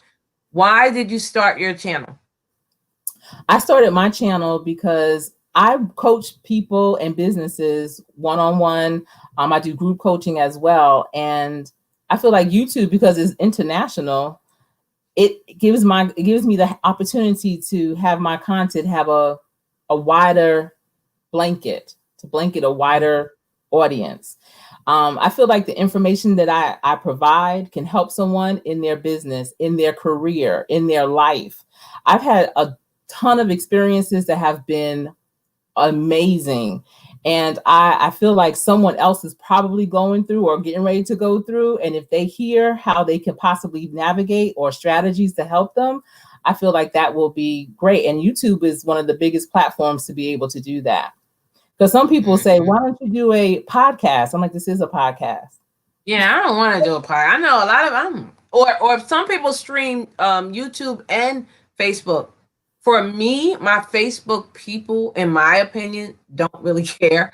So to me, my Instagram and my IG and some of my Twitter is good. So I'm good with that. Like I said, I'm happy where I'm at. I'm at 4,200. I never even thought I would have that from last year. So my goal is to be at 5K by the end of the year. And if I keep on the track that I'm going, if YouTube don't purchase, I think I'll do it. So it's good to always set a goal for yourself. You don't have to set one every day, but try to set one every week, every 2 weeks. What's your goal today? Is your goal to put out 2 videos? Is your goal to put out 3 lives? Is your goal to, of course, we know to monetize. Is your goal to gain 3 loyal followers? Like what? Always have something to look forward to. Absolutely. Absolutely. My goal, believe it or not, I know I'm slow but steady, is to be at 2020 subscribers this year. I put that out there in January. So I felt like I was getting close, but then the purge happened, which is fine. So, you know, that's going to be my slow but steady goal. I still have a couple of months. It's possible. Everything is. So say that again. You want to do what? 2020 subscribers, 2020. That's how many subscribers you want? Yeah, this year. Okay, you get that viral video, girl. It can happen. I know. 2000 is, you know. It's Yep. not hard to get if you are putting out content that people like. And this is what I tell people. I believe tagging is important, but of course, I don't tag every video. Sometimes I just hop on just to say hi. I'm not putting all them tags in that video. I have tags that are already in a default. I let that go. Okay. But you never know. And I'm speaking from experience. I have 2 videos that are viral. And viral to me means more than subscribers that you have. I have one at 77, almost 78,000, and one at 52,000. I don't even know that many people. So how did I get that many views? So you know what I'm saying? So to me, that's viral for me. So, and now that I'm monetized, I get paid every time somebody views that video, and they have a high CPM. So I get paid for that. Yeah. So to me, you can do that. You can make that. And like I said, when I did that first video, it was 8 months, and then it just took off. And then I did another one about 6 months after that, and it took off. Then I did another one. That one took off. How long did it take for it to take off after you made it? The first one was 8 months, and all of a sudden, every day I looked, it was going up. It was at 1,000, 5,000. I'm like, what is going on? Yeah. You never know. It's just a content that people wanted at that time. And when I did it, I literally did it to give information. Mm-hmm. And I said, it was my Susu video. I said, I'm just going to talk about this. I'm from New York. We know about the Susus and the scams. And I said, let me just talk about this. Mm-hmm. And I think a man, because I remember him, he came to my page and he had a couple of things. And next thing I know, he has like some kind of a big company. I don't know if he put my video on his main track, but that thing shot off. And thank you, sir. Right. Thank you very much. Thank you. But it is all about your content. And I'm going to tell you guys, so I like to be transparent. When I first started, I said, okay, what am I going to do to make views? Just like anyone else. And you guys may remember this. It happened like in September of last year. It was a family that went to Disney World and they got into a fight. Oh, yeah, I saw that. So I said, let me talk about that. I did not show the video. I just talked about it and said, this is, not appropriate, not right. They had kids. The old lady was fighting, the daughter, the boyfriend. Everybody was fighting. Next thing I know, that video had like 40 views. And to me, that was a lot at that time, just starting. And I only had like 20 people. I had like 40 views. So it was double. Then it went to 60. Then it went to 100. I'm like, oh my God. But then I was like, wait a minute. I don't want to be known for that kind of content. Mm-hmm. Every time I did a video, it would always be right under. If that video was at 150, my videos that I like would always be at like 140, 130. And I'm like, oh my gosh, I don't want to be that kind of page. So I said, you know what? I'm going to stop. I'm not going to make any more of those videos. I'm just going to make videos that I know people want to see. And then it just started taking off. And now I'm the YouTube cheerleader. Yes. You have an amazing brand, and it's so positive. Aren't you glad, though, that you were able I'm super happy. Yeah. I am. I want to thank Tony because she said where I can find that in Google Pay. Thank you. Yeah, she said there's a record of your super chats on Google Pay. Yeah. Thank you for still being here in Rachel's place. Hey, Siobhan's world. Yeah. Capro said, I finally see my numbers not decrease after the purge. Hopefully by end of November, I will be at 1K. Okay, if you guys are not connected to Designs by Capro, he is a great channel. Mm-hmm. He draws some amazing things. Please go over there and check him out. Let's get him to 1K. Let's get him to 1K. Yeah. Moments with Essence said, I just started my channel because I believe I have something to offer. How do I share content without getting copyrighted? Okay, so I'm not sure what you mean by share, but you only get copyrighted if you use music or if you use someone else's video in your video and they don't give you permission to use it. So sharing, you can share it out on all your social media. So I'm not sure what you mean by share to get copyrighted. That's the only way you would get copyrighted is either through music or using, say if you use my video, but you didn't ask me. And please be careful when you use other people's videos, because if they're monetized and you do it, you won't get the credit for it. It'll go to them. I had a copyright claim when I had started, and I'm like, first of all, it scared the bejesus out of me. I'm like, what? YouTube sent me an email that was like, you can't. I'm like, what happened? But it's okay. A claim is okay. A strike is they looking at you.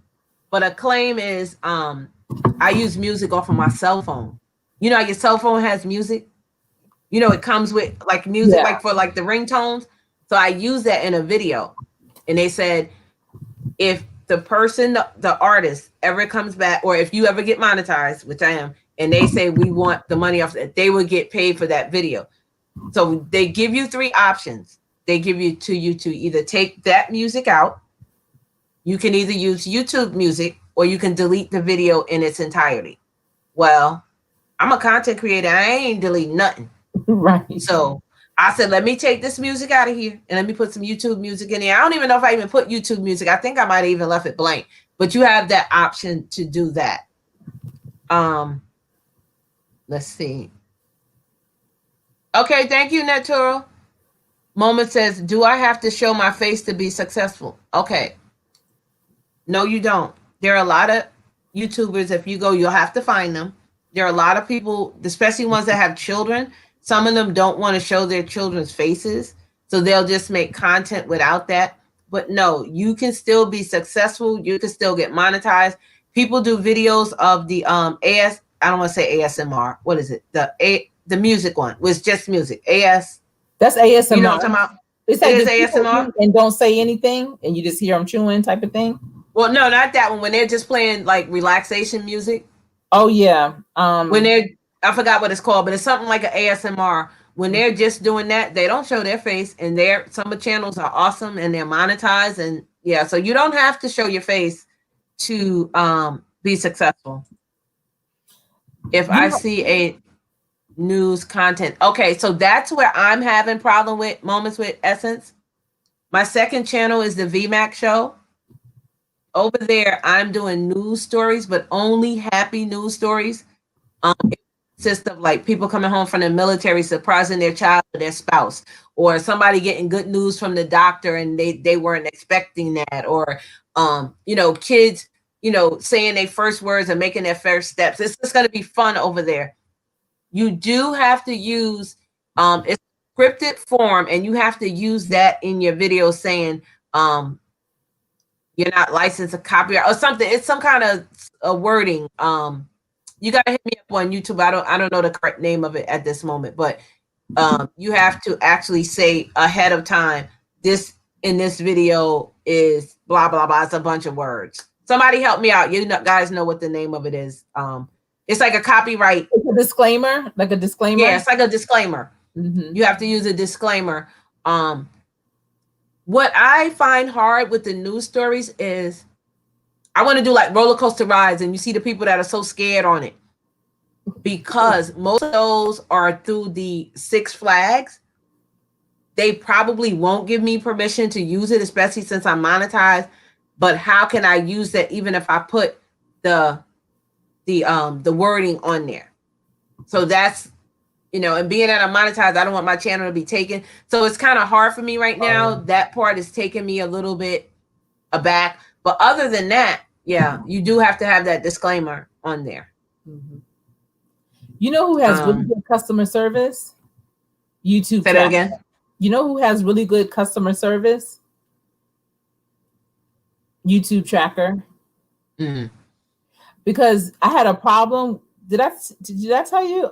I think I did tell you. I did. I should, because I was like, Verbs, what happened? When I woke up the other day and my yes, you did. Was at 0.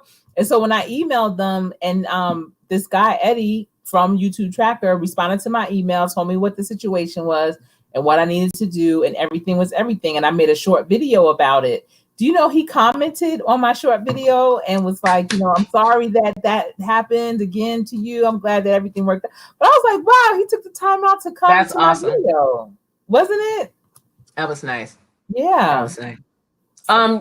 Design said if you're talking about silent streams. Okay. Silent streams, guys, you have to be careful. And I'm just being honest and giving you the information. It's not against the rules. to do a silent stream. YouTube will even let you get up to the point of where you're in review. If you, and I'm just giving an example, say you have 100 videos and 70 of them are silent streams. Once you go up for review, it's up to YouTube. There is a chance that they may deny you monetization because you don't have enough content. Silent streams, once you're getting ready to be monetized, is not considered content because you only have 30 videos, but you have 70 silent streams.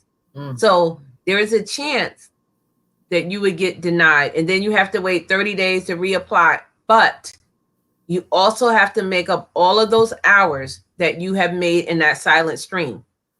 So if you made 1,400 on hours in silent streams, you have to make that up in video content. Wow. Now, I don't like silent streams. I'm going to be honest with you. However, if you're close to your numbers, I would say do one a week. But doing one every day for 8 to 10 hours, it's not content. It's not content. You're welcome, Moments with Essence. Just being Samil. Hi, welcome in. Thank you for this show because I'm restarting my channel. Hey.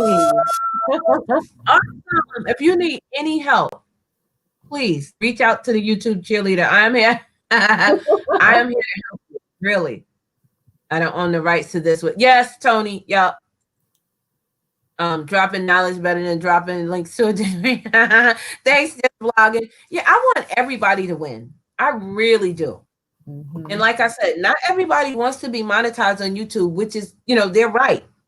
But if you do want to be monetized, if you do want to have, so many people in your stream or whatever the case is, I want to help you get there. But you have to do the work. I can't do the work for you.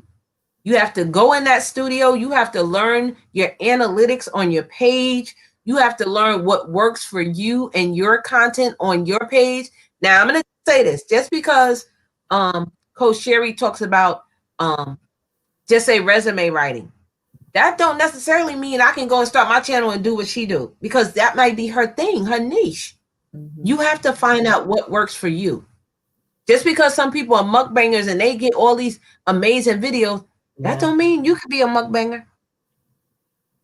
You have to find out what is in your line that is going to get you viewers, because your viewers may not like that. And your viewers will tell you. And if you are a real content creator like I am, I'm always asking my people, what do you want to see from me next? What do you want? What do you want? Because now it's not about you.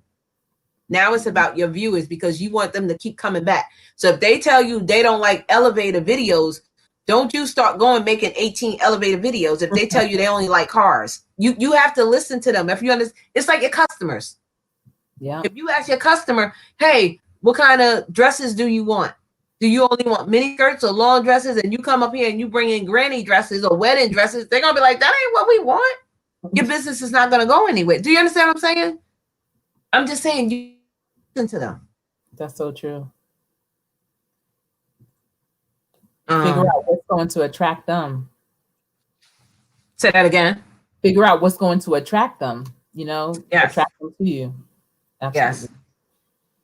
Yes. Please say that again. What others do is not always for you. Yes, it's not. It's not. If you are doing this on your channel and then you see, I'm just using me as an example. You see me doing something, you're like, oh, she's doing it and she's getting views. Let me go. That doesn't mean it's going to work for you. I'm not saying it's not, but there's a chance that it may not. It may backfire. So you have to do what works for you. That was a thing too, Vern, when I decided that I was going to really start growing my channel. Prior to, I always was doing things regarding business or workforce development. But then when you start to see everyone around you doing things like a mukbang or, pranks or whatever, and you're like, but they're killing the game. Is that what it needs to be done? But if that's not true to you, true for you, don't go there. Stay in your lane, like you're saying. I enjoy watching things, but that doesn't mean it's for me to do. So hey, Foodie. How you doing, Foodie Squad? That's like Foodie Squad. On my second channel. Okay. And I don't know if you guys know Be the Difference, but I always get her about this. So she goes, "Oh, mukbang today." And I'm like, "I'm not a mukbanger. Over there, you're just getting to know me. I'm rating my husband's food and I'm eating lunch or whatever, but I'm just eating and talking. So we're just chitting and chatting. And it's called Eat and Chat with VMAT. I do not claim to be a mukbanger at all, because to me, a mukbanger, like you said, is when they sit here and they eat and they chomp and I can't do all that. I'm eating my food, and I'm not going to have 18 hamburgers because I know I'm not going to eat that. Right. Yeah. And I don't do challenges. And I tell people, do not give me a challenge. I do not do challenges. So mukbangers, that community is something, that's what they do. And good to them, because I'm not eating no hot chip that if you eat it, your tongue might fall. I'm not eating that. What is it? The hottest chip in the world or whatever? Yeah. I'm not eating that. Peanut butter and onions or eating a sandwich. I'm not doing, I need my stomach. I can't do that. Yeah. I'm like you. If I eat on camera, it's because I'm I went to the Old Lady Gang restaurant in Atlanta. And how was it? What? How was it? Good? It was amazing. Okay, good. I wanted to hear good news. Yes. I mean, I had to eat those lamb chops with my hands. I said, I'm not using a knife. It was delicious. I had mac and cheese collagens, and I enjoyed it. So I videoed some of it, not all of it, just because it was so good. It was my first time there. I know it was really a popular restaurant. It still is. And just to give people an inside look, because a lot of people want to try it. Not everyone's going to be able to get to Atlanta to try it. So, but I'm not going to just be a mukbang and do it. I appreciate that craft of mukbanging when people can do that. Do those me too. I give them all respect. It's just not for me, and that's fine. Everything's not for everybody. Foodie did one the other day, and I can't finish this. I'm like, why did you start it? Foodie, that thing you did. I'm like, why did you eat? It was an onion thing. That's what it was. Foodie did a raw onion. I'm like, I'm not eating no raw onion. I don't even like onions. No. It's hilarious to me when they can't finish. Ghost Pepper City. Oh my God. Ghost Pepper. Who wants to eat that? Yeah. It sounds hot. It is. Foodie says some of those challenges are absolutely insane. Yeah. I call mine taste test. I'm not a mukbanger. I'm not a mukbanger. I Coach Harry, the restaurant will have you ordering everything. I am just Nene. It will. It's so good. Oh, Foodie said, I like onions on my salad, so I thought I could do it. You couldn't, Foodie. Raw onion, like a raw onion, and bite into it, Bones? I was cracking up. I'm like, Foodie, why are you trying that if you know you can't? See, I need my stomach. I can't do all that. And I'm a picky eater. I don't like to eat everything. Like, I've never had ramen noodles. Really? I've never had a cucumber. What? Why? I've never had a cucumber. Why have you never had a cucumber? Why? A cucumber? Why? Why? No. What? He said, why? Why? I don't understand. That's like saying you never tried a tomato, watermelon, cantaloupe. Well, I can't do tomatoes. I'm allergic to them. So okay, but why the cucumbers? Why not? I've never had lobster. I've never had crabs. No, she get ready to pass out. Go. I'll see you tomorrow. Bye. What in the world? I'm a picky eater. City Island? Did you go to City Island when you were in the city? Yeah, but I didn't eat all that.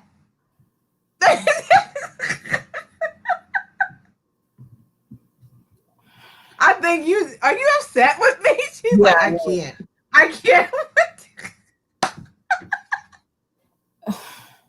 I would almost prefer you to say you're allergic or you just don't like them, but to have never tried them? No, ask my husband. He will tell you. He will tell you. How did you avoid the cucumber? I'm trying to understand. If you go out and salad, cucumber in there. Pick them out. No, I don't want that. Nope. Ramen. No, I can't. That's not even food. My kids love it, but I'm not eating no ramen noodles. Noodles are food, Verns. They are. They have a whole restaurant called Ramen down here anyway, where they sell ramen noodles Nene, and all kinds of stuff. it is not a pickle in its natural state. Girl, It bye. is. No.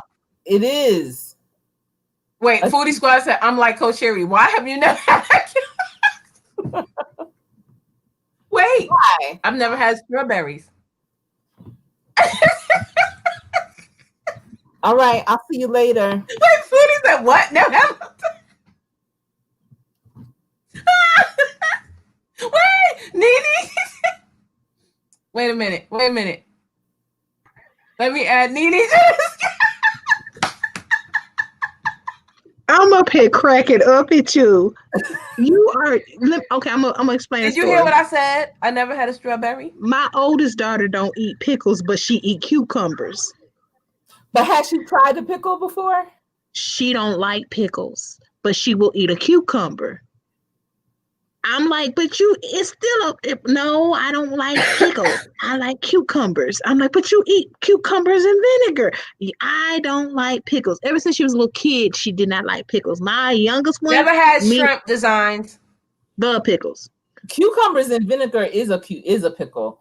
Yes. Did you eat a pickle? Have you eaten a pickle before? Who? You, Vern. You ever eat a pickle? I like pickles. You eat a cucumber.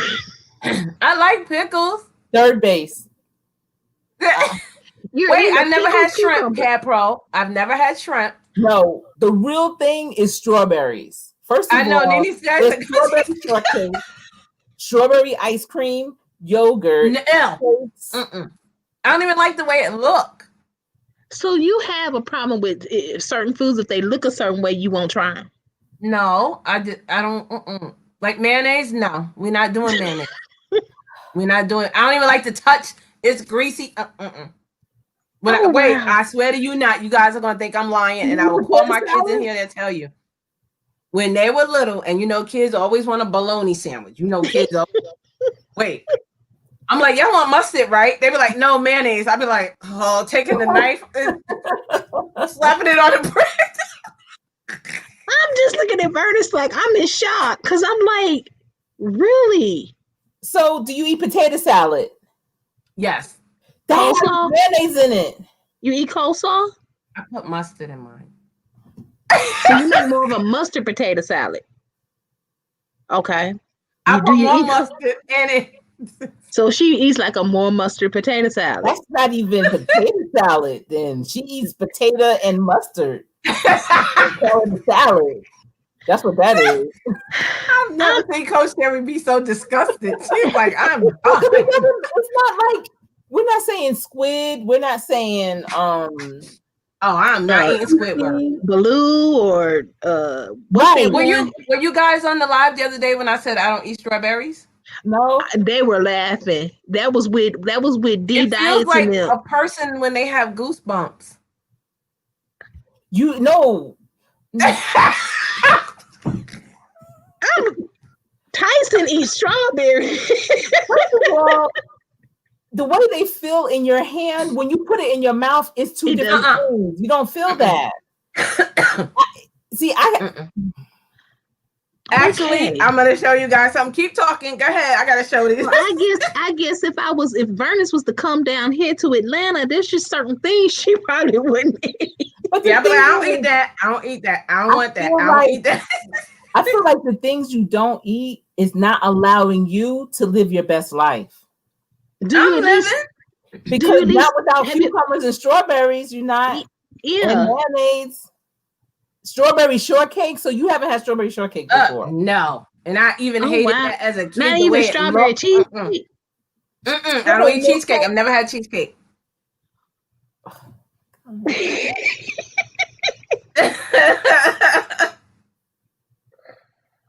Okay.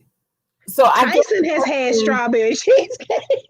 The question is at this point, what do you eat? Because wait, look. I took this just for y'all at the grocery store. I was like, what is you taking a picture of the strawberries for? Girl. I said, Look, you see how it looks? It looks like. But I it doesn't can't. taste like that. You don't even I'm not feel those tasting that. things on your tongue. It looks You don't like even feel skin. them. It's not. Okay, do you eat blueberries? Raspberries? The Blackberries? I do like berries. Like I like it in my water, and I like them. I do like them. So I like Would you them. put a strawberry in your water? No. why not? And I don't do like strawberry soda, anything with strawberry. No. Okay, do you not know that like your bottle that you have, if you put that's the best type of water to taste is a strawberry water? Yes. You might not have to put it in there, but it's oh my goodness. Strawberries, you get the But right it's gonna ones. have them pimples on it. Who? Okay, does somebody show you some food and say My foodie said, never had strawberries. Where you go? do you eat peaches?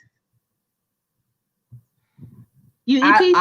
I'll eat a peach. However, I have to cut off that top skin with the peach fuzz. I can't do that. I have to eat the inside. So it's about texture, if I'm understanding correctly. No, I just don't like the way they look and taste. It's the texture. Poor, Mm-mm. oh my goodness. Well, lobster, I don't like the way that looks. It looks like it's going to get up and claw you. I cannot. When you put it in I that water cannot. for them 10 minutes, it's not going to get you afterwards. It's going to be red. And crabs, their legs. Okay, now I could see if you said deer meat or anything. I don't do deer. I don't do raccoon or coon. I don't do rabbit. It. I don't do alligator, rabbit, or nothing. But you talking about regular foods. Well, wait a second. Well, I can. How do you don't like mayo? They say we don't like mayo, but we really do. Nope. Right. We like to combine it. Hey, Glamour Queen. Mm-hmm.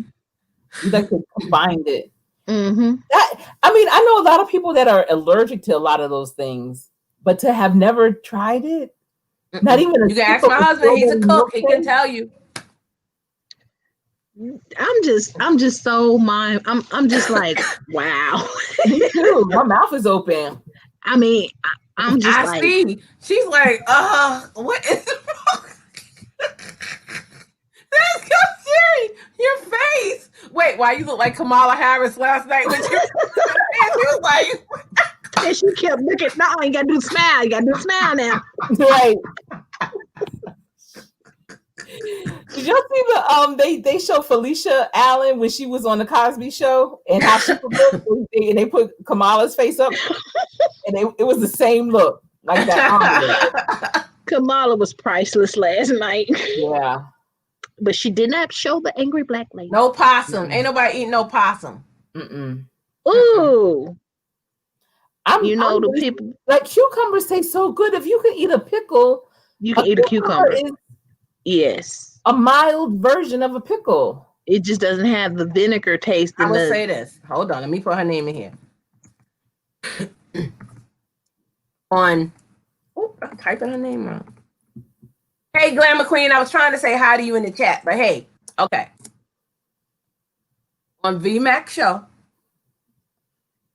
I told my husband, because he's a cook, I'm going to start trying new foods. I don't know if you guys know, I did try oxtails the other day. They were delicious. Okay.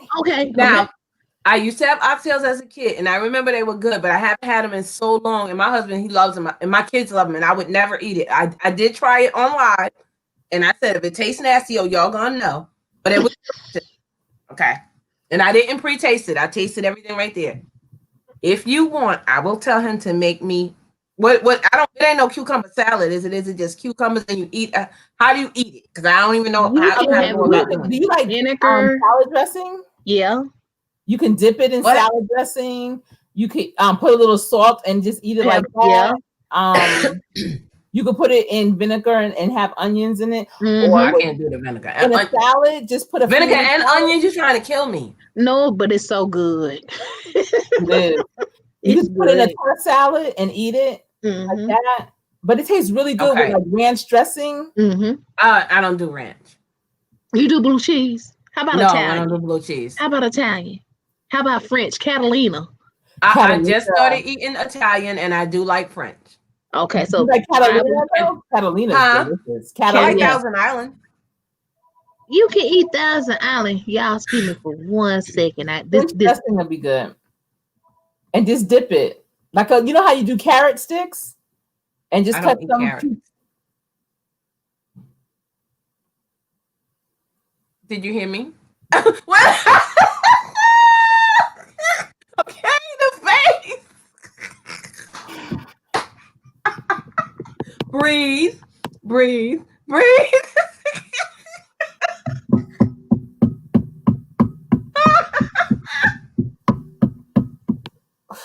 Coach Terry's like, I have no words.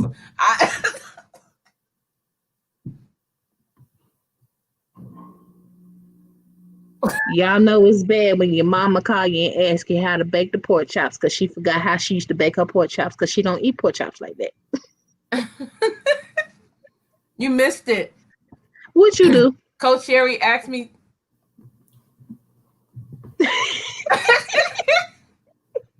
She asked me something about carrots, and I said I don't eat carrots. I was saying how she could cut. Yeah. I was saying how she can cut the carrots and cucumbers up and eat them like sticks. You know, and dip them. Yes. Yeah. Do you eat celery? Never had celery. What? Wait a minute. Somebody slipped you some celery when they made some dressing. She don't eat that. Yep. She probably don't eat that. I never had yogurt. Yeah. Why haven't you had yogurt? I've never had it. Get you some. Wait, she said I can try it with Italian dressing. What, the cucumbers? Yes. Okay. I will tell my husband to make some, and I will do it on a video, and I will eat it just for you guys. When you say you never had yogurt before, never tasted it. Never. I don't even like the smell of it. My What kids kind of love yogurt it. have They you love ever the been go-gurt, the close yogurt, to? all that. You know, What you say? what kind of yogurt you ever been close to that made you not even? Yogurt ice cream? I've tried yogurt ice cream before at like a county fair. It was okay. It wasn't something I loved. It was too. I rather the ice cream. Okay. Now I always wanted to try the banana yogurt. That looks good. Now, but there is some yogurts out there that are in a banana flavor or like a banana cream pie or something. Oh no, we're not banana strawberry mixed together. Yes, oh that's no, good. we're not doing that. Oh. You ever heard that oil? OUI? Uh-huh.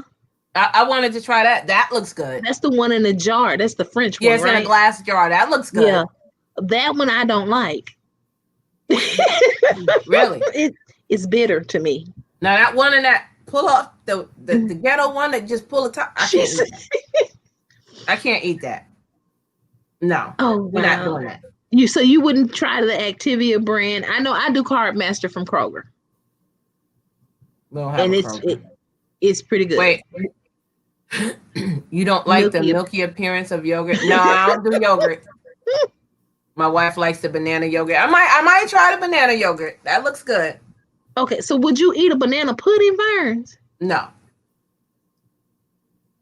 Okay. So we talking about, okay, so let me ask you this question. It's gonna sound pancakes or waffles? Oh, both. Okay.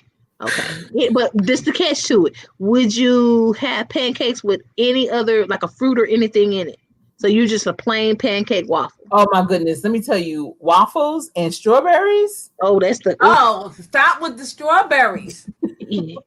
It's so delicious. It's so delicious. And so I'm gonna try and be considerate from now on when I put pictures of where I'm making the stuffed French toast with the strawberries. No, I can look at you. I just can't. Oh wow, you missing out on some good. Oh, she said the French yogurt is pronounced "we." Oh, you know what? I think it is. Yes, we. But it's spelled OUI. Mm-hmm. Oh, okay. We. And it comes in a real cute. Is it Nosa? Nosa's a good yogurt. Oatmeal and fruit is good too. Mm-hmm. Do you eat oatmeal? Now, I used to like oatmeal when I was a kid. Let me tell you the story about the oatmeal. I blame my mama. Old school. Yeah. You gonna have some wheat germ on this oatmeal, Oh wow. and you gonna have a raw egg on this oatmeal, and the hell to the no. Yeah. Wait, and then wait. After that, you know the big old cod liver oil pills. Oh yeah. We used to have to eat that. Yeah. My mother used to. But guess what? I never morning. was like sick as a kid, like cold sick. Yeah, we used to have to do the cod liver oil every morning, and I would have it in my orange juice. Oh, yeah. How did you drink? Did it liquid or a pill? Yeah, my mother had the liquid, the bottle, pour it in. Oh, I never had the liquid. Yeah, I didn't get tortured like that. Yeah. I wasn't sick though. I was never. Sick. I said I never like sick. Yeah. I had, but I had the mom that would make you try it. Try it, you may like it. Try it, you may like it. And I'm let's just say this. I don't like black eyed peas. Oh, I love black eyed peas. I love vegetables. I don't like black eyed peas. So what do you do for New Year's? You don't eat the black eyed peas? No, every time I eat black eyed peas, I have bad luck, so I don't eat them. I'm being honest. I have tried it. I feel like that little kid in Crooklyn. I ate one pea.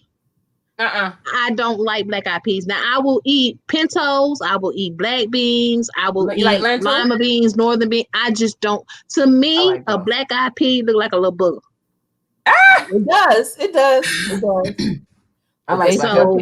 And my mom would make me eat one for New Year's, and I just don't do it no more. Well, let's just say this. My mama said one day, you gonna eat this liver and you ain't gonna get up from this table. Let's just say I'm still at the table. Let's just say that. Oh yeah. I love liver and onions. No. Wait, why my kids love it? My kids love liver and onions. If it's fried right and cooked right and it's tender, and my grandmother can make some best liver and onions. My mother used to make it, and it would smell so good, and it would look so good with gravy and onions. She would never tell us what it was. And, we were like, all right, we get ready to eat. What is this? And she was like, it's liver. What? That's one meal I just wouldn't eat. I just couldn't. Okay, you guys are going to really be mad at me. Steak. You don't like steak? Wait. It tastes like a horse. No, you know the difference between horse meat and steak. No, it tastes like it's. Wait. I don't even like the way it looked with that. See, I feel like.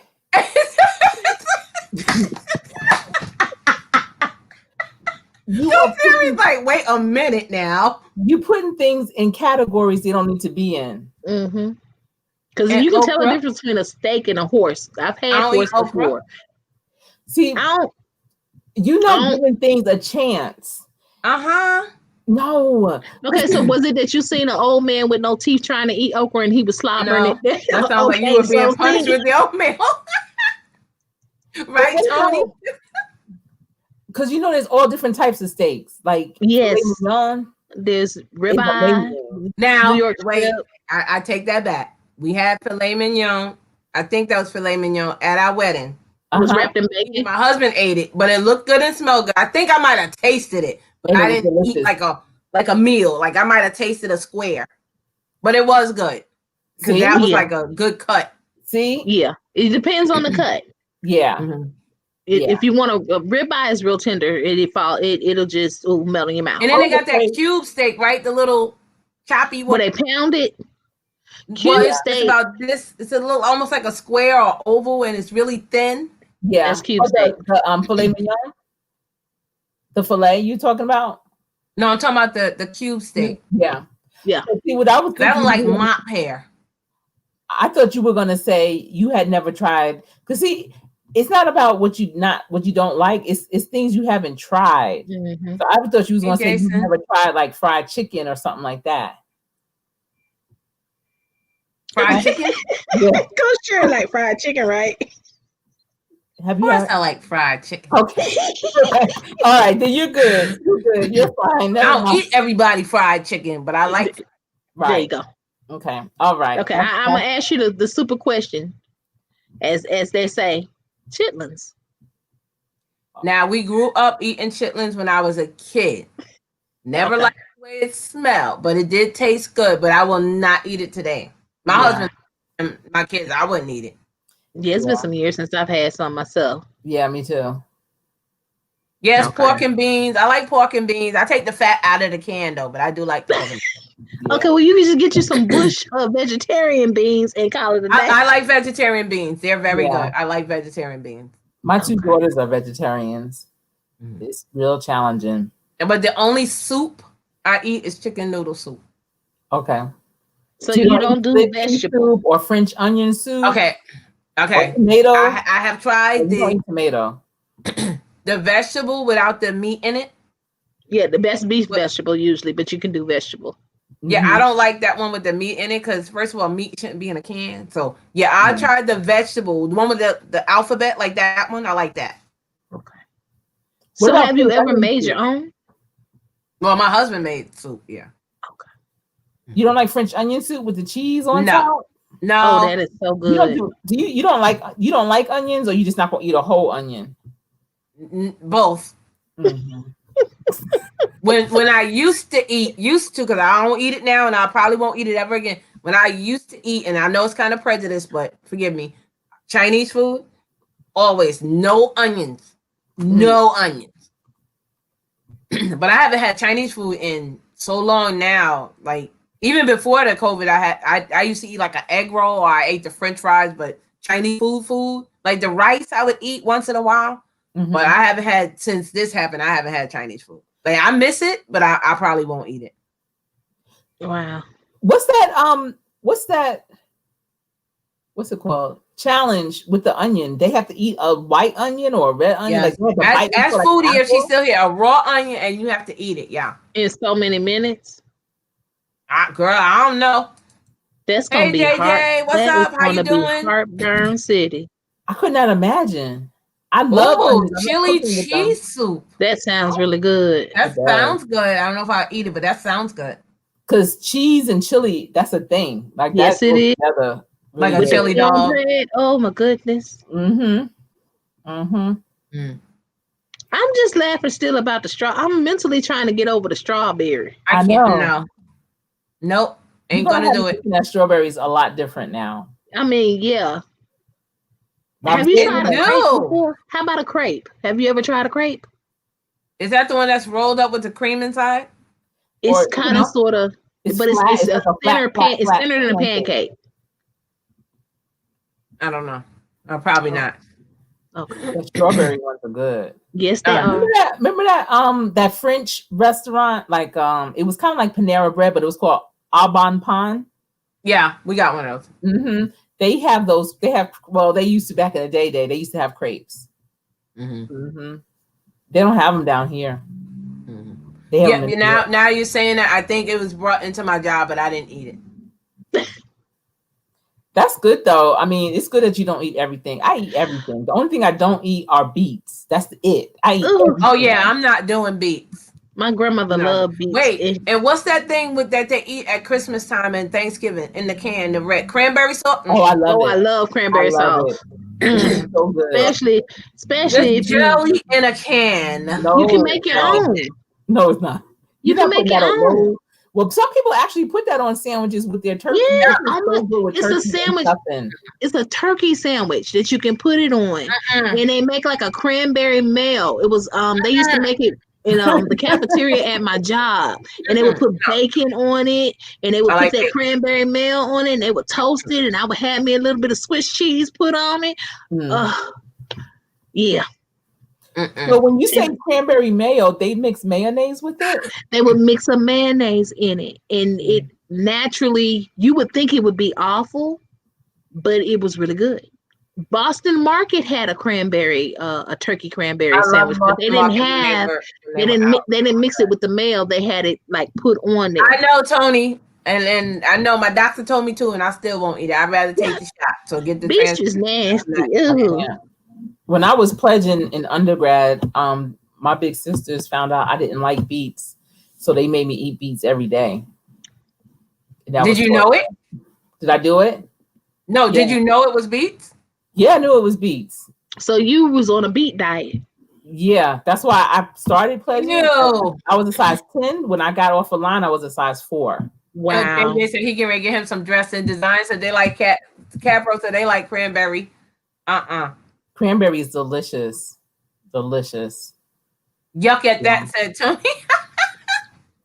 And the thing about beets, they're so no. beautiful. The color is so beautiful. My grandmother, when she told me you have to put a little sugar in there to get it a little. I couldn't do it. On what? Beets. I can't. It brings back real bad memories for me. I can't do them. But that's the only thing I can't eat. I can eat everything. I don't have a problem. Really? Yeah. I don't.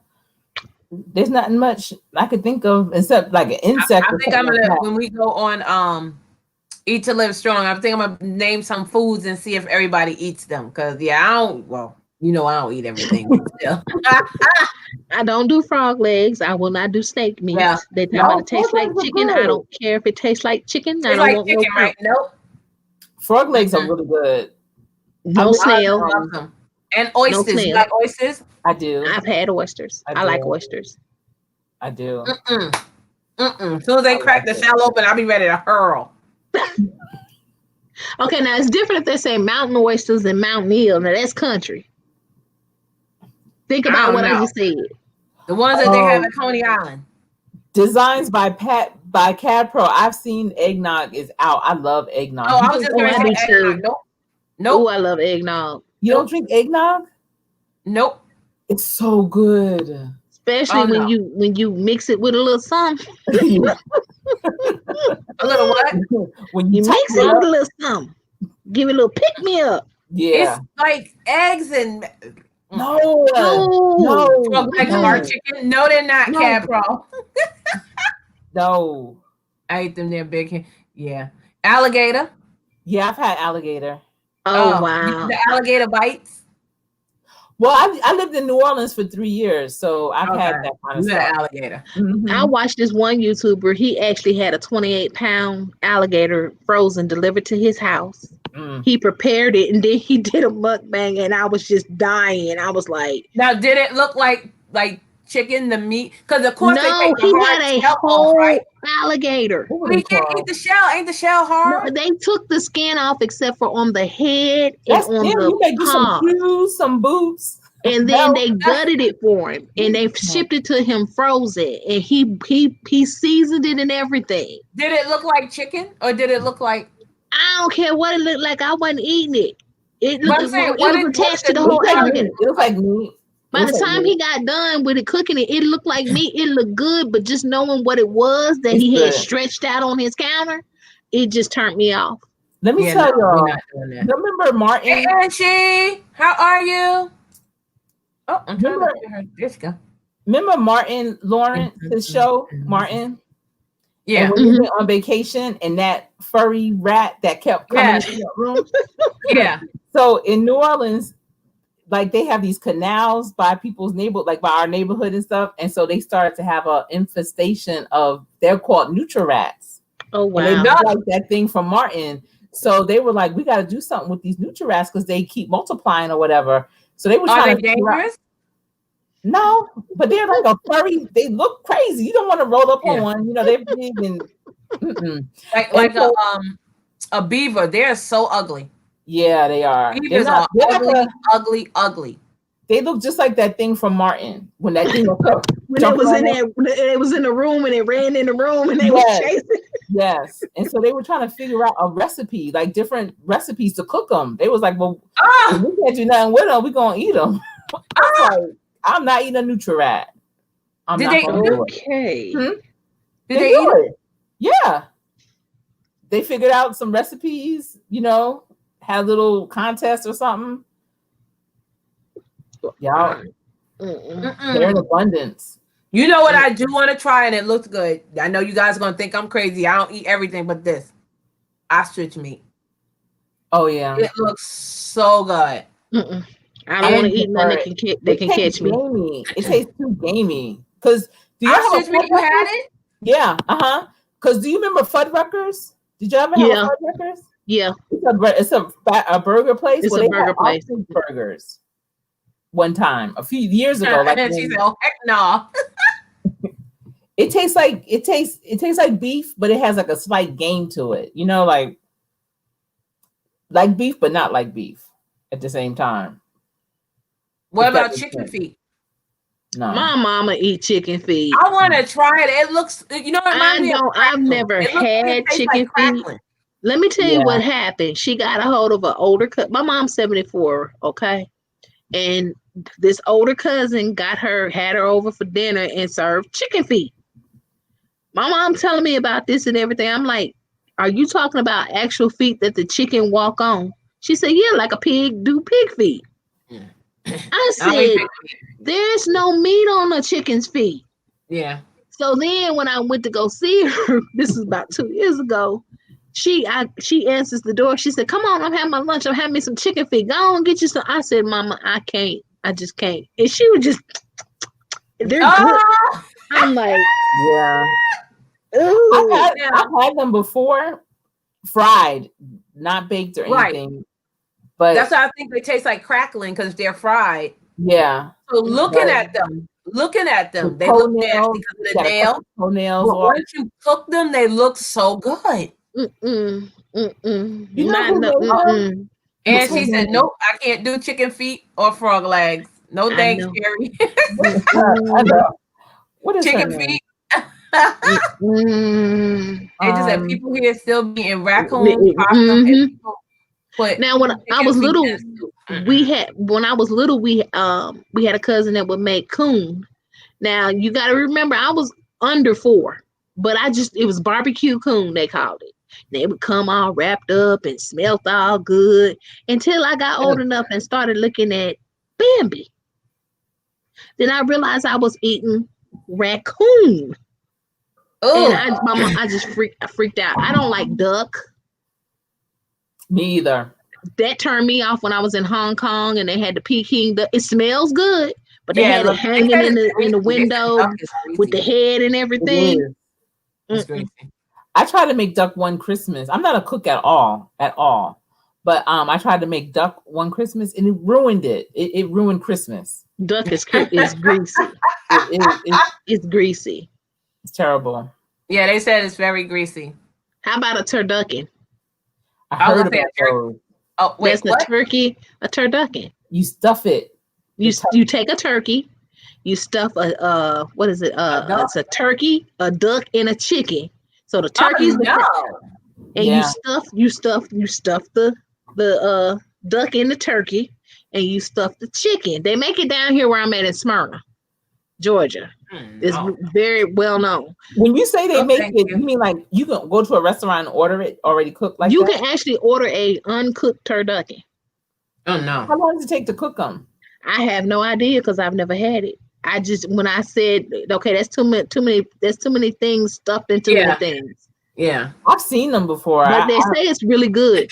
I got a better one. How about chitlin loaf? No. Heck no. They make it here. Remember when Brother Man from remember that's like Brother Man this boy, he would say, you gonna eat that chitlin loaf? There really is a thing as a chitlin loaf. Yes, hog-headed cheese, that is a thing. What is? Oh, cool. I'm in Smyrna, so we're not that far. You know what Lawrenceville is? Mm-hmm. Oh, that's what my family is. In Lawrenceville. What about hog-headed cheese? South lunch meat. Yeah, I eat that too. Put a little hot sauce on it with a saltine crackle. I understand we all going through a time, but I'm just really funny about, I don't know what they're going to do for Thanksgiving and Christmas, but these people will do the dumpster diving. I'll be scared they selling me some garbage food. No, I don't care if it is in a wrapper. I don't want it. Dumpster diving for a reason. Yeah. Dumpster diving for food. Wait a minute. There was this vegetables, food, meat, everything. There was this show I seen, and this guy, he had a job where he would cook. So he would dumpster dive for different things. He ended up making a seafood dinner. He got the shells from the lobster. He got a can of tuna. He showed them, and they were drinking boxed wine that he found that wasn't empty. He went he had them prepared and everything. And then right when they was eating it and tearing it up, he said, all your food came from the garbage. No. Yeah. See, But now that's real. That's real. that's the part I don't like. If you tell me ahead of time and then I go ahead and eat it because it looks good, like I don't believe you brought this from the garbage, that's different. But don't trick me and give it to me and then wait until I actually ingest it because your table will be full of that food I just ingested. Pearl will be on your table. It was a black man. He was just tearing it up. Then when he told him that, he said, See, that I don't agree. That's like people houses that have cats. I have cats, but I don't eat cat food, and that's I ain't gonna. Yeah. Oh, that was tuna. That was cat food. What? No. Now some of those I've seen them do the prank on that. Some of those dog foods not funny. Like people food, like the Caesar brand. You'll see the little peas. The one in the green and white. The green and white label. It actually is in the not the deli section, but it's in fresh. It's called fresh. It's called fresh, and it's wrapped up in a roll. And you can slice off pieces because I used to give it to my other Yorkie. One would eat that one, and the other one would eat another. It was weird. It looks like a sausage, sausage, right? Oh wow! No, we're not eating that. Yeah, we're not eating that. I remember growing up when I was real little. My cousin tried to give me a little piece. He said it was rolled up cheese, and I smelled it, and I was like, "This don't smell like cheese." He said, "Yeah, it is." I said, "I'm not gonna eat this," and it turned out to be dog food. Like, really, you gonna give me dog food? Where we going with it? I ate tender vittles by accident. Wait, you ate tender vittles, but you won't eat cucumbers or strawberries.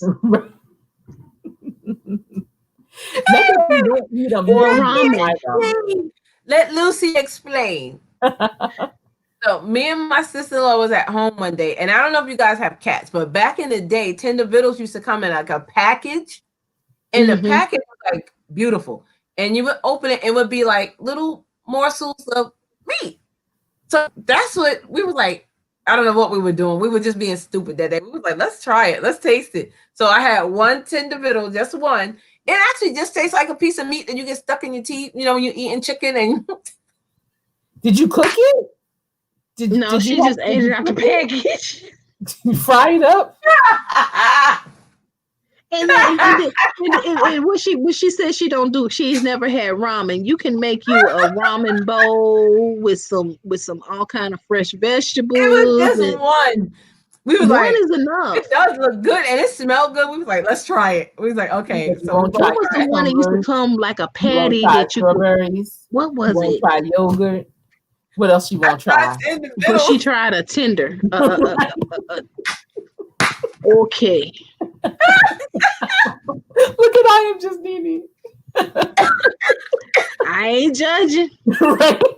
As long as you wasn't doing what the lady did in Good Times, was up there had bought doing the dog food, and they thought they was about to eat dog food from Meatloaf. Yeah. And JJ said, the German Shepherd something. I was just like, wait a minute.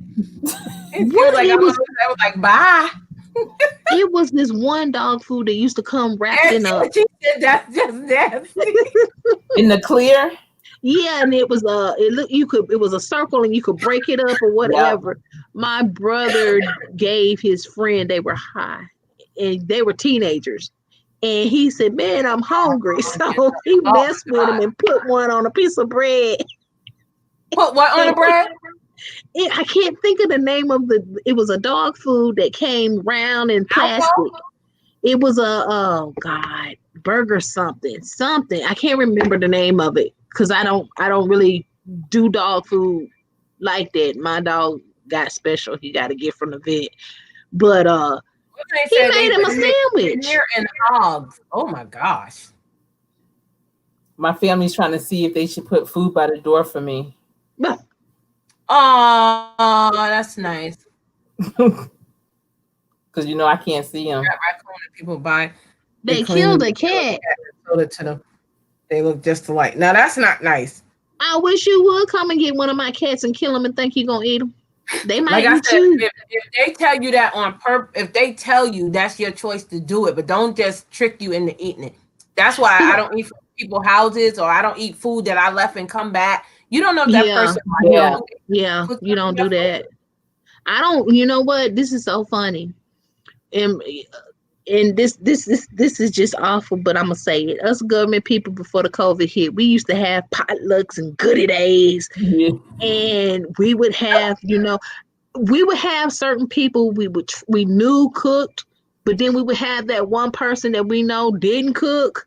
They would bring something from the store already wrapped. So since the COVID has happened and we've been working from home, they ended up with a rat infestation. Who My did? building. Your building? So at work? Yes. Okay. So what was so funny is they were going through people unlocking people's drawers. Mm-hmm. And if you had, like, I had some oatmeal, but it was in a Glad container that so it wasn't really out there. So my union president calls me. She says, I'm at your desk and you have this container of oatmeal in individual packets. Do you want me to throw it out? I said, I don't care. If you throw it out, keep it or whatever, because I ain't coming back in that building eating anything. Right. And so they opened up this one girl's desk drawer. She had great granddaddy, grandmama, grandpappy, mama, daddy, cousins, sister, brothers, all up in her desk. No. Because she had all this food that wasn't in a container, it was just in her desk drawer, and they were tearing it up. I mean, it was like, you know how somebody having a party and the wrong person walk in and it's like, what? No, that's like an empty house next door to you. They'll come in your house because, and where I live at, it's a lot of trees and woods. I'm upstate, and we got all that. We got bears and everything. So we get field mice, the little ones. They'll come in your house. Like if somebody move and the house is empty because there's nothing, so they come over to yours. But I got cats, so I think they be like, and that's why I'm glad I got cats. Mine might play with one if they see something, but yeah. I'm like, as long as you keep it where you keep it. Yeah. But my goodness, all of that party over here was going on in her drawer. It was hers and a couple of other people. I was walking past. So y'all did that on purpose to her? What? No, she left it in her desk. One time years ago, my sister friend will always eat at our house every night. One night we had coon. It was cut up like barbecue ribs. I mean, it had sauce on it and all. My sister friend was messing it up. You know what? She was like, it's so good. We finally told her it was cool. She never ate at our house again. I don't blame her. I can't on that. These some good ribs. These some good ribs. Yeah. That's why I don't eat from careful. Always ask. Even though it might look like what you think it is, always ask. It ain't what it is. It ain't. Just like I was saying about the difference between steak and horse. Horse is a different texture. I was flying back from horse. If you order a steak in London, England, you're going to get horse meat. No, I'm with you, Coach. So that's why you have to be very careful what you order. In the Philippines, when I went to the Philippines, when I was in the Navy, don't put gravy on my food if it don't come with gravy. Because I'm not going to eat it. I want to see what you're bringing me. Yeah. Now, there was this one guy. He was a retired Navy cook. He opened up a soul food place. It was good. I'm trying to figure out where did he find these greens and all this other stuff, and how many chickens did he kill? And then they would have the little vendors outside, and they would say, "Oh, that's monkey meat. I don't do monkey meat. I don't do nothing I don't do dog on a stick. I barely want to do chicken on a stick unless I'm sticking it on a stick." Nope. So unless I'm go away like international, if it's not fish, I'm not eating it. Yeah, vegetables and fruit. But you know who had the best fried chicken? Who? Bahrain. We used to go there for the Pizza Hut. The pizza. I don't know what we was doing over here. Also, they had a KFC. They didn't give you the little hot sauce. You got Tabasco sauce with your chicken. Oh yeah, now I don't know where the chicken came from. I just know it was good. And the KFC and the Pizza Hut stayed crowded. Well, we used to live next door to some Africans, like real Africans from Africa. They were very, very nice, and we were moving, so they were kind of like a little poor, So, when you are more fortunate, you always give to people, without any. So they wanted to be nice and pay us back, but we didn't expect nothing, So they made us food. So we were like, okay, now, and I'm not gonna lie, their house always used to smell. I don't know why, but it just had a smell that I wasn't used to. Okay? Some of the food they cook. It just was a different smell. Girl, and my husband's a cook, so I was like, here, you eat this. This for you. Girl, they brought it. I swear to you not. The sausage was this color. Okay, it was a sausage, and I was like, that is monkey meat, because there ain't no way in the hell that sausage. It was deep, and it smelled awful. And I'm saying they were nice people, and I know they meant it out of their heart. We just said thank you. We threw that stuff in the garbage. Not even in garbage, the garbage. Well, I got a problem where you want to put all my food in the middle and everybody eat with their fingers. And that's cultural in some places. And that's my grandmother with my family, like my immediate. I know everybody. Yeah, that's different, but I don't know you, so I don't know what you've been doing. You might have washed your hand, but I still don't know you like that, and I don't feel like doing that with you. I don't even like that when little kids come over and putting their hands on the table. Hey, Sunray. Hi, Sunray. Hello. Hey, beautiful. I'm sorry. I'm up here talking. Dog on a stick. Yes. Snail on a cruise ship. Dog on a stick. It's escargot. No, thank you. Yes. Now they clone that chicken. All kind of. You have to be careful what you eat. Yep. I ask, what's that? What's that? What's that? What's that? What's that? You do have to be careful. I know one thing I have not tried is the Popeyes chicken sandwich, and I refuse to try it. Because how is it that you ran out of chicken, and now all of a sudden you got plenty of chicken breast? Yeah, how don't you have a chicken to make a chicken sandwich? But you known for making chicken, right? Yeah, I have a problem with that because I believe that it took them a long time to get it back too. I said, they don't have to worry about me. I'm good. Y'all like it? Great. And that's what a lot of people were asking. How can you run out of chicken and you known for chicken? Now, I will tell you this. Popeyes don't sell as many individual pieces of chicken anymore. They mostly sell those chicken sandwiches. One girl, she said, oh, don't nobody come through here and get no chicken like you did. I don't eat from there. And when I did, it was very salty, so I don't eat from there anymore. No. Yeah, I don't do that. A couple of years ago, this one girl got arrested at a McDonald's because she gave this cop a quarter pounder that was salty. And she was trying to tell him that she had nothing to do with that. And he said she was trying to kill him. And she went to jail for that? Yeah, but they had to drop the charges and everything. But the point is why would you do that? That was like one day we went to Red Lobster. Somebody probably poured too much on it, and he was, Well, she said she didn't do it, so maybe someone else did it. Somebody who cooked the burger probably did it, and she was trying to explain to him. Sometimes the fries are so salty. I'm like, did they just dump the box of salt in there? Yeah.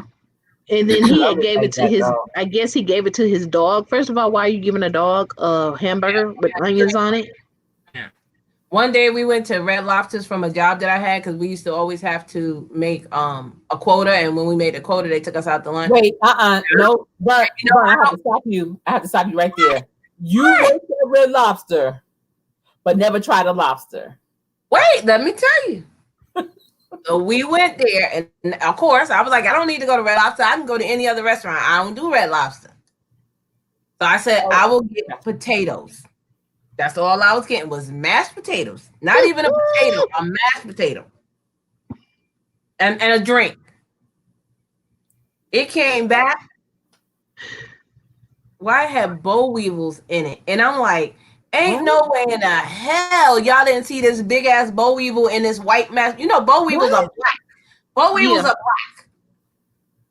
So I said, excuse me. I was being nice to the waitress. I said, hey, I'm whispering. She was like, oh, well, we didn't know that. Do you all loud that, attitude. And I'm like, what's wrong with her? She was like, you want another one? No. Because if they had it in there, but they had it in the package. My boss was like, you're not going to eat nothing? I said, I don't want. And I wanted to try the biscuits so bad because they said the biscuits are good. I didn't want nothing after I saw that. I'm very particular on customer service, how you treat me. Yeah. Now, if she would have said, oh, I'm sorry, because I whispered it, and then she just blew it all out of proportion. If she would have said, okay, I'm sorry, can I get you something else, a substitute? Why do they always do the same thing? Oh, no. It's all comes See, that sound like that movie Waiting. Have you ever seen the movie Waiting?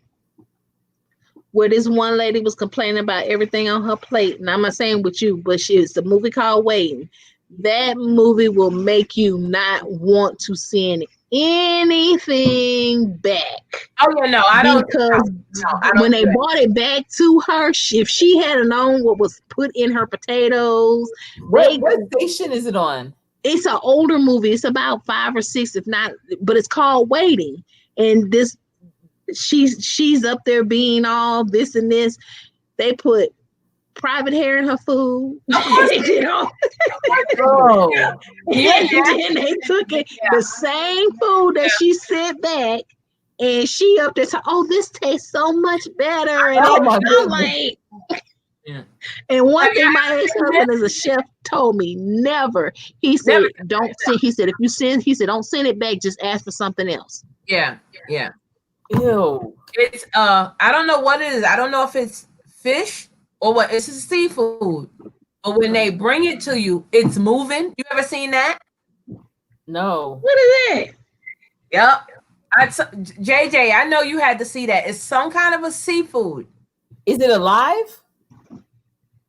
Girl, I don't know. All I know is when they bring it to you, it's raw and it's shaking. It's moving.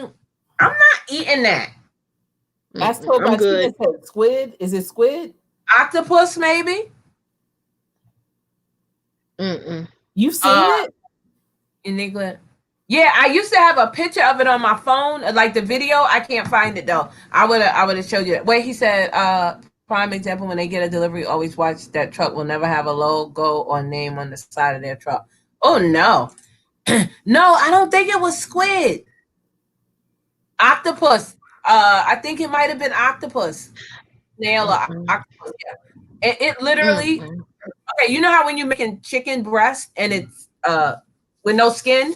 Yeah. It was like that, but it was moving. Like moving. And so how do you eat it? How do you eat it? You ate that? I can't eat anything that's live on my plate. That's why I don't like that ate it. I don't go out with certain people of a different race. Let me just say that. Who eat meat, especially steak, rare. Oh yeah. And it's this color. Yeah. I cannot sit at the table and your steak and bleeding and put it on the plate. I'm not eating that.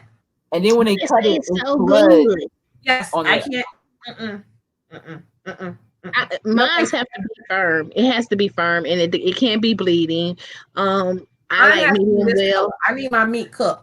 So you like yours well? I like mine's medium well, but I can't do. I was on a date years ago. This was so funny, and he wanted to order for me. I said, "Okay, I'm gonna let you order for me." Wrong. Shouldn't have done it. Nope. He took me to Ruth Chris. Yeah, that's my spot. That's my spot. He ordered me a steak. That's a restaurant, right? And I love Ruth Chris. He ordered me a steak, and when he said, was it not rare? He said rare.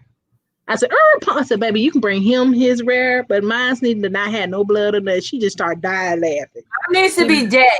I can't have it on my plate and it's still moving. I can't. This is note to anybody out there that will go on a date and want to call themselves ordering for your date. If it comes down to meat, you can order the food, but ask the date how they like their food cooked. Don't put it upon yourself to order it how you think they want it. Like he should have said to you, all right, I'm gonna order you this, but how do you like your steak? Don't just say rare or whatever for me. I don't do rare. It is dead. Problem. Uniquely Lavish said the cow still be mooing. Double dead. How about that? Don't be mooing. It be no. No. I know when you go to cut in it, it go. I'm not eating that. It's still talking to me. You be like, is this warm because it just died, or is it warm because you just tried to cook it?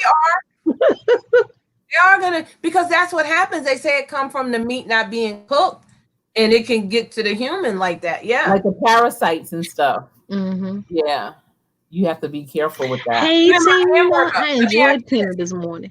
When you guys get hamburger meat, if you eat hamburger meat, some people don't. Do you wash it?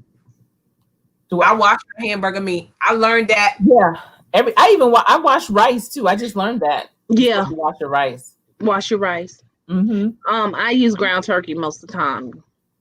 Will you wash that? I wash my tuna fish. Like I rinse my tuna fish. Tuna in a can? Yeah, I put it in a colander and I run water through it because of that oil off. Yeah. Oh, I don't use the oil. I use the one in water. No, I use it in water. I use the one in water, but when I open it, I put it and I, rinse it off, and then because I'm a gourmet. So when you make the tuna fish is dry. The water is in there for it to be a little juicy. I want it to be like dry without any kind of preservatives or whatever, and I'll add my mayonnaise and relish to it, and that will help with bring the moisture back. Oh, I never tried that. I have to try that. So put it in a colander, put water on, but ain't it gonna go through them little holes? No, I have a regular size colander. I have a tiny one, and the tiny one has really small holes, and so I put it in that, and then I take a fork and I press it to make sure I get everything, so that it's completely like pressing all the water out. Do you put sandwich bread in your tuna? She said sandwich bread. I think that's the most nasty thing. Oh, I put mayonnaise just a little bit, because it has to have that. Now, if I have sandwich bread, I won't use the mayonnaise. But if I don't have the sandwich bread, then I have to use mayonnaise because you have to have that consistency. So I use like a dabble. Like a dabble. I'm trying to figure out how you can do sandwich bread but not mayo. Sandwich bread, a dabble of mayonnaise, and a bunch of mustard. In what? In what? My tuna. No. Yes. No, not mustard and tuna. Yes. Just a little bit, but not a whole lot. She sound like she just bedazzling it down. Look, in real life, Vern. In real life, who else you know? So Sherry said, "Wash your tuna." I never knew that. What? In real life, who else you know that put mustard in their tuna? No, she says she drenches hers. You can put mustard in tuna, but not that much. Dude, what's going on with you back here? Put that in there, and your macaroni salad. You don't put mustard in your macaroni salad? Just a little. Hi, Jessica. How are you? Welcome in. I see Kaya with her falcons in the bed. Yep. I never have. I use ground turkey too. I don't wash it though. Yeah, because it falls apart. Okay. Like no my sandwich bread is. I love spicy mustard. What? I just put mayonnaise. No mayonnaise. Yes. No mayonnaise. No mayonnaise. I put a little mustard in my tuna. Not a whole lot though. It's not obvious that I have a lot of. It's like a drip. No celery, no strawberries, no mayonnaise. You know what's good? You know what's good in tuna fish though? Grapes. Do you put grapes in your tuna fish? That's like raisins.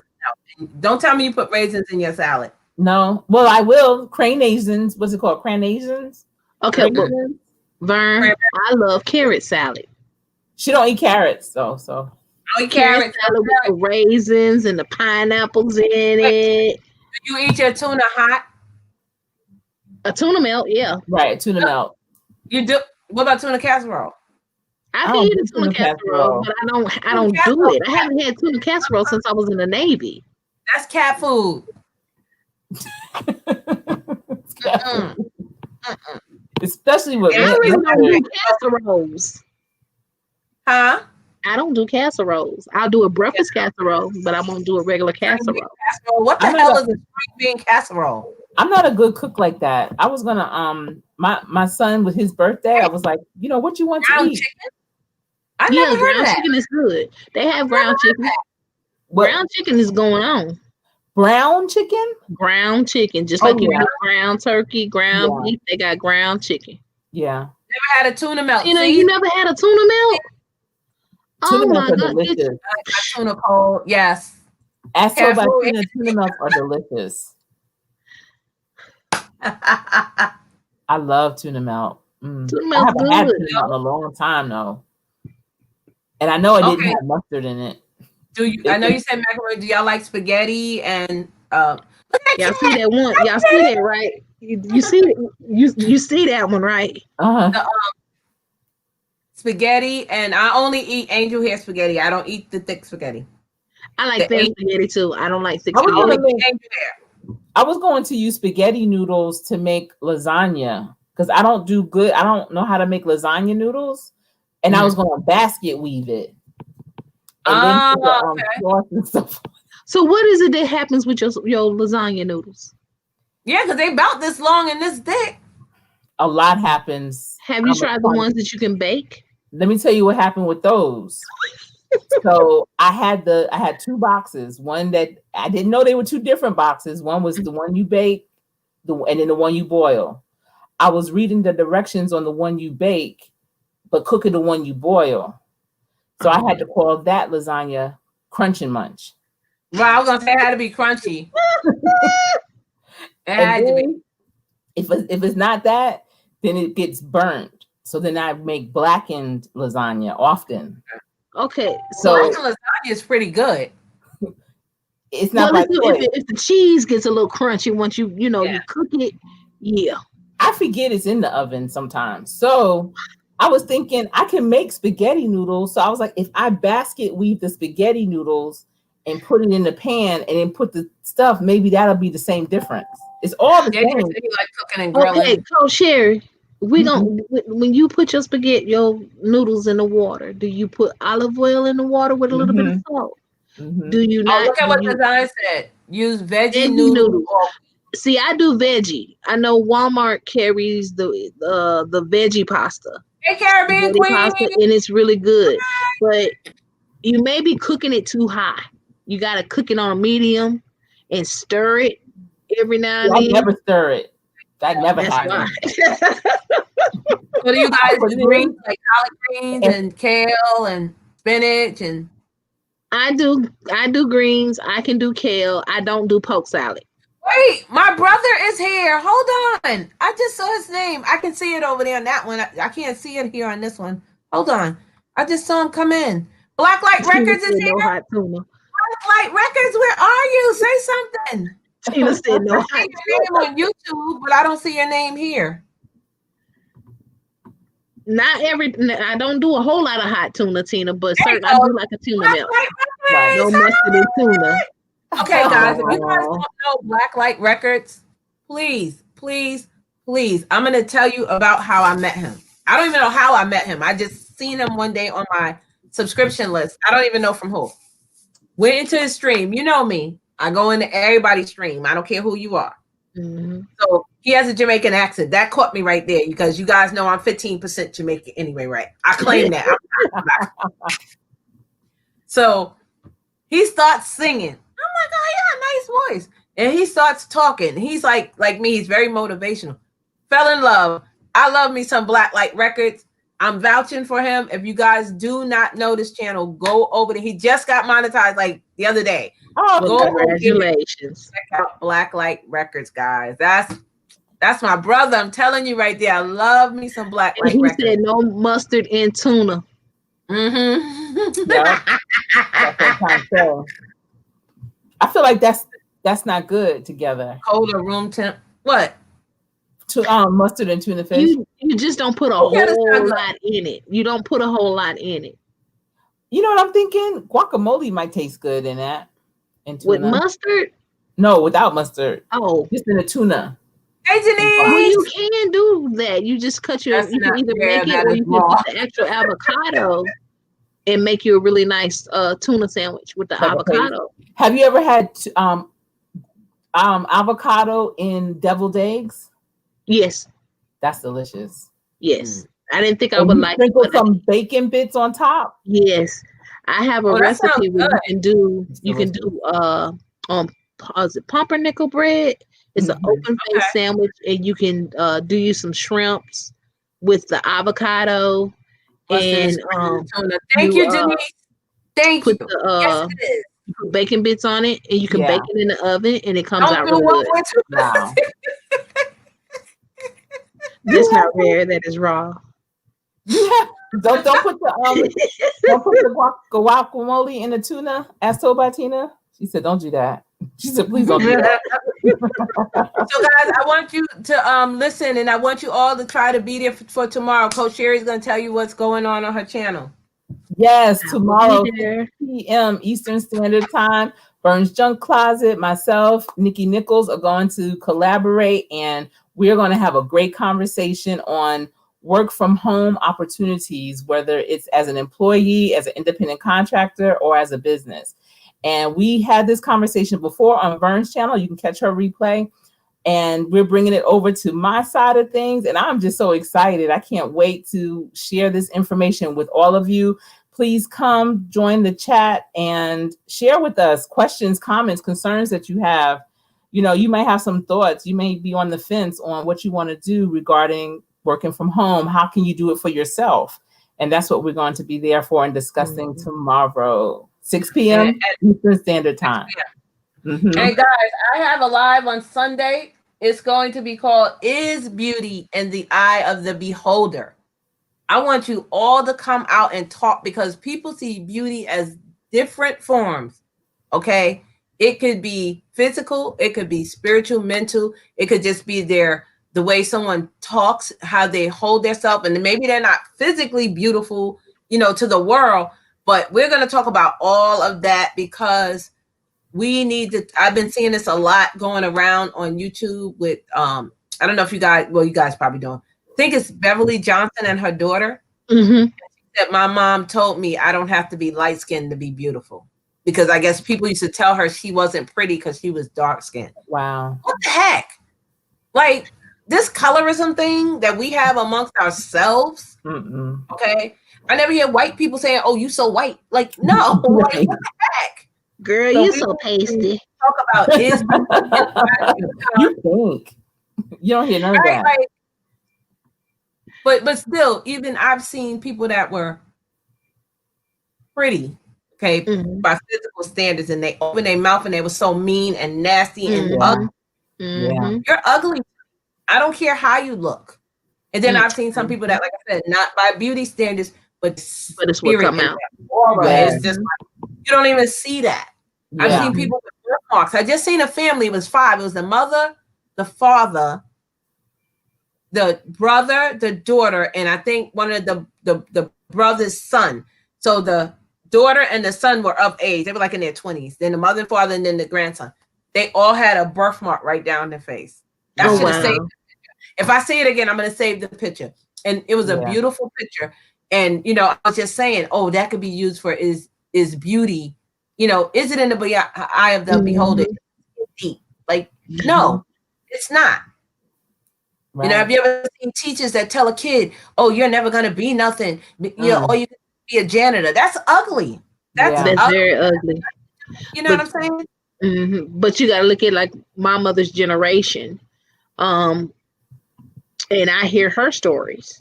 And my mom is way lighter than me, but my aunt is lighter than my mom, and my mom was told that she was the dark skinned one. They would say, "Oh, the dark skinned one or the light skinned one," and I'm looking at my mom like, "Excuse me, you ain't dark skinned." Right. But the sad thing about it is that y'all seen my oldest one in vlogs with me. Y'all have never seen my youngest one. My youngest one, she's light skinned.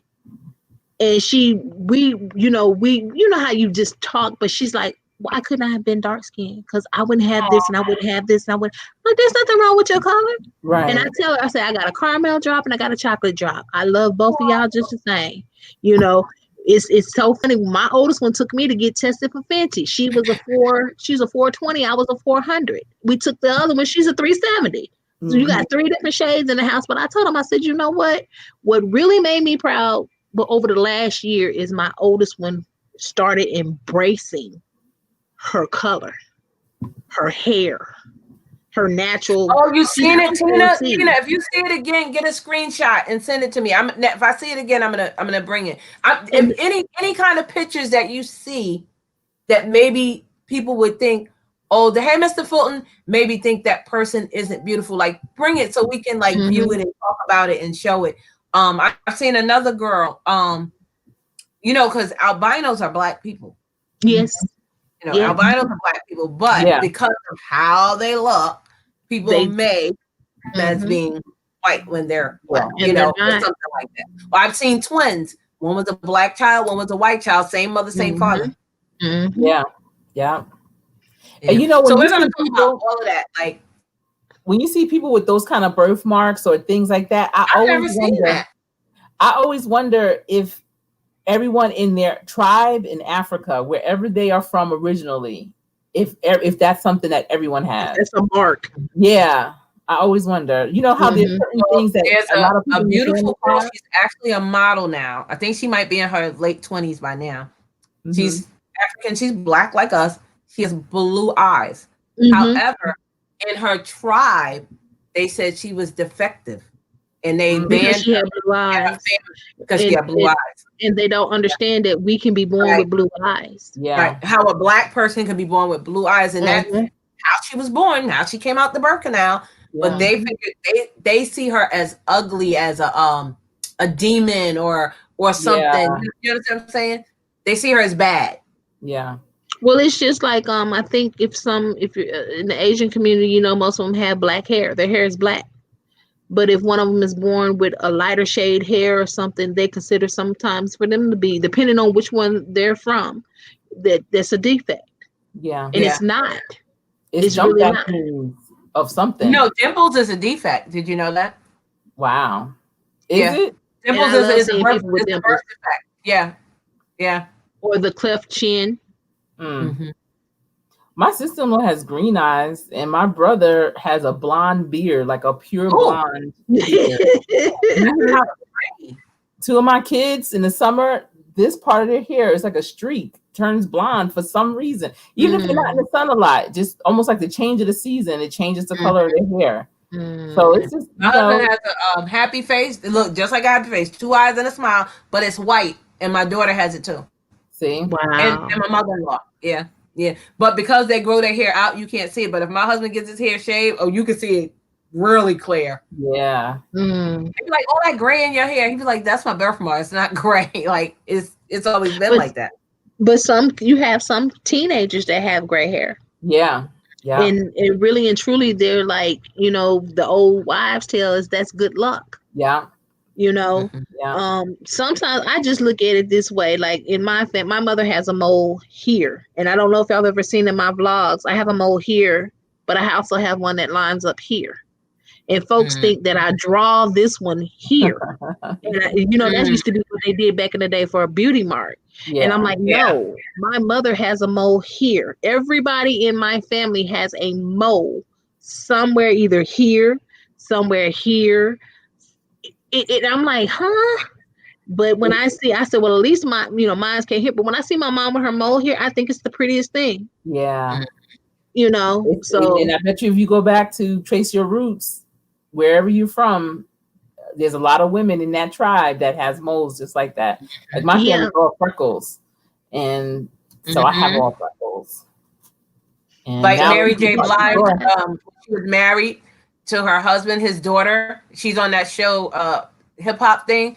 She has freckles. She's a Black girl, but she's light skinned. Her whole face is freckles, like a lot. Like, So we're gonna talk about like what is beauty in the eye of the beholder. Like, what is considered beautiful? Not yes, this is beautiful. This and that. Like, what is considered when people say things like, "Oh, you're not cute." Like, the African model. I want to say Sam. That's not her name.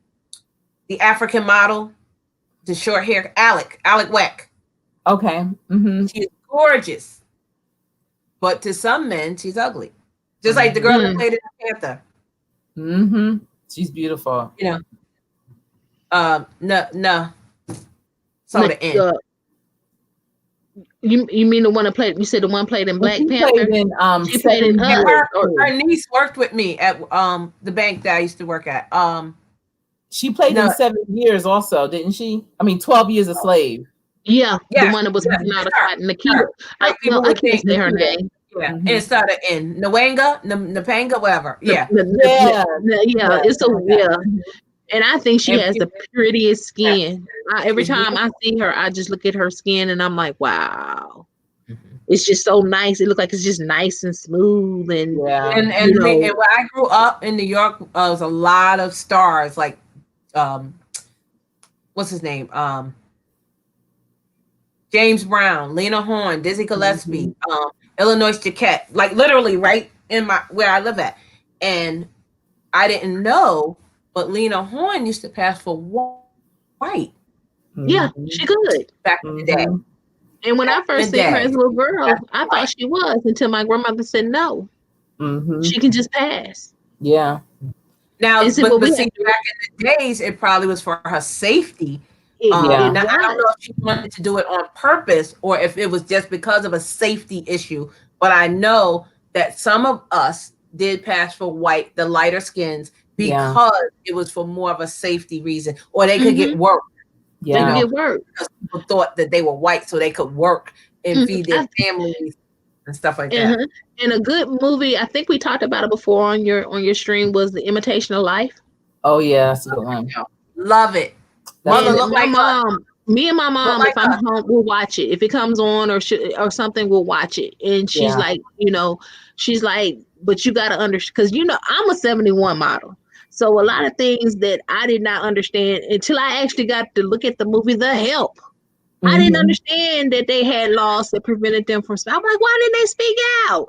Here I am thinking, your grandparents ain't really going to talk about it, and I hear stories my mom saying when they traveled from Ohio to Alabama to visit folks, they traveled at night. They didn't stop at too many places once they crossed over into Kentucky. They, they pretty much. I was telling Coach that Harriet Tubman from here. Right here.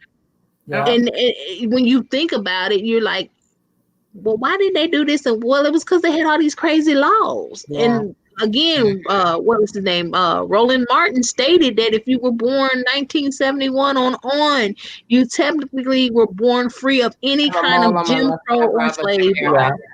Yeah. And it's kind of sad when you think about it. Hold on, 71 is 49. Yeah, it's true. So, but yes, we're gonna talk. Yes, this is it. This is it. Let me show you. Let me see if I can blow it up for you guys.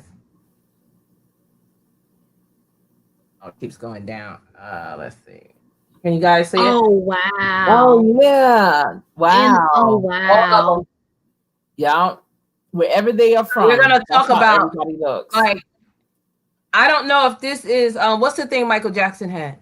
Vitiligo. I don't know if it's vitiligo. Yeah. Or a birthmark, because I see it on their arms, their legs. So I'm thinking it's vitiligo. So are they part albino and it didn't finish, or are they black and they just losing skin? What it is I have a coworker who Miss Stella, she's going through that, and she showed me a picture of her. Miss Stella was my color. And Miss Stella's hands now, this was 3 years ago, has started to turn the white, her face. And when she took her picture for her driver's license, her face was black and everything. And so I was asking her, I said, I'm just curious, and I don't want to be in you. You can either answer me or not. I said, but I'm curious about what you're going through. And she said, I have an option to take medicine to completely change over. Once I change over, I have to act like, yes. Wow. She can completely change over, but that'll make her more of an albino. But what people don't realize isn't she going to be more susceptible to disease and germs because she doesn't have the melanin? And she'll have to live like an albino. She'll get sunburn. Her hair started to come out also. Wow. While she's still going through. So when I look at her, I admired her because she's the sweetest person in the world. And I don't see what she's going through.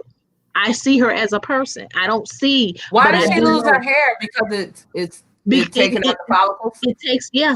Wow. That's And that something. had me so curious because I know when I had first started seeing her in my building, she was a completely Black woman. like me. And then as We had a time paper went boy by, that had that. He had that mark, and he started to change Mm-hmm. to that. Yeah, because then they lose the skin stuff and all that. And see, what people don't realize is that Michael Jackson, he didn't bleach his skin. He just went on and decided to go to take the white. medicine to do that. He really, the reason why he stayed covered up, because technically he went from being a having pigment to no pigment.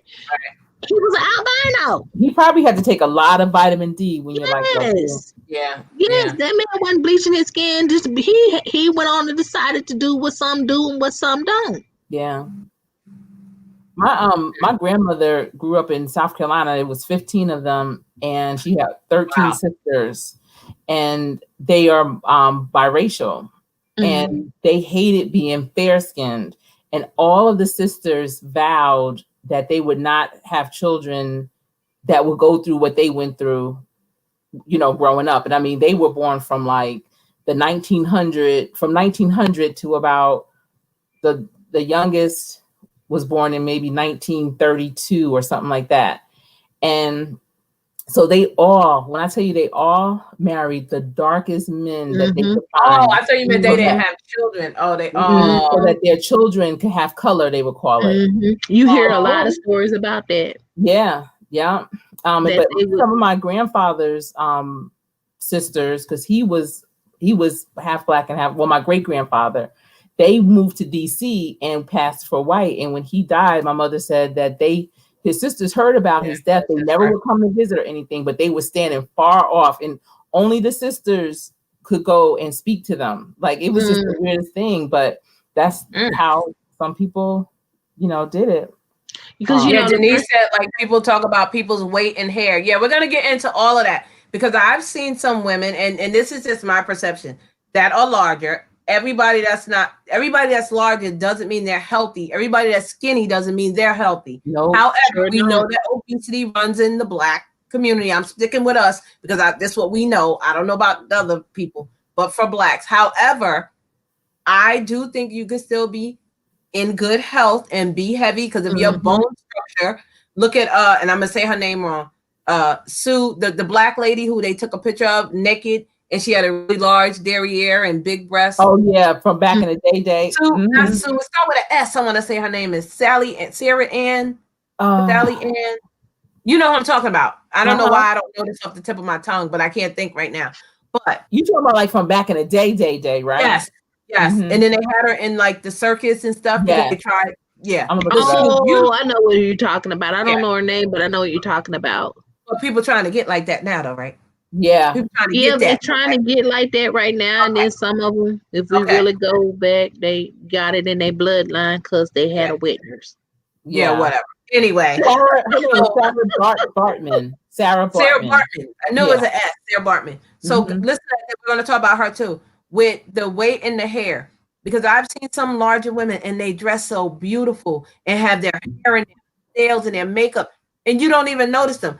But to me, when you dress sloppily and you don't care, that's when you get more notice because you're bringing more attention because you don't care about, if you don't love yourself, how do you expect somebody else to love you? Yeah. Yes. And you need to say that again. And I'm going to say this as a plus size woman. I'm a plus size woman. Y'all see me in my blog sometimes without makeup, where I'm doing my hair or whatever. But it seems like when I do step out and I'm makeup or whatever on, nobody notices. But when I'm looking from toe up to the floor up, look at that big girl right there. And when I'm gonna be honest, I really embraced myself being plus size because I've been that skinny chick, but I look like I was on crack. I didn't look. And how did you feel? If you didn't feel good, I felt tired. I'm being honest, and this is when I came out of boot camp. I was wearing a size 14. Mm-hmm. So, I'm like, I just got my mature woman body. I'll be 50 next year. I'm not going to be sitting up here trying to be a size 4, Yeah. But I know, okay, Toya, you can't eat so-and-so, so-and-so, and you got to do so-and-so, so-and-so. So when my doctor looks at me and says, well, you don't have high cholesterol. Okay, but I have diabetes. So I know what I need to do, but I'm not type 1, I'm type 2. But I don't have high cholesterol, high blood pressure. I don't have all of the other things that could make my diabetes go wrong. Right. And like I tell people, I'm a Southern woman. Southern women like to eat. And if you grew up on a diet that they just say, go ahead, have them fried chicken, them biscuits and everything, they didn't tell you a balanced meal. What they thought was a balanced meal, it really wasn't. Right. So, Hey, Teresa. Yeah. Thanks for stopping in, Teresa. We're getting ready to get off. We've been on 3 hours and a half already. Wow, time went by so 3:20. Yeah. So, guys, I do want to say, please, if you are able to, please stop over to Coach Sherry tomorrow at 6 p.m. We'll be talking about work from home, jobs, opportunities, and possible having a business of your own, work from home. Why not? And make sure you know how to file them taxes. Yes, file the taxes the right way. And if you cannot make it, please try to join us on Sunday for Queens Uplifting Queens. We'll be talking about, is beauty in the eye of the beholder? Is it? Let's talk about it. Let's have a good conversation about it.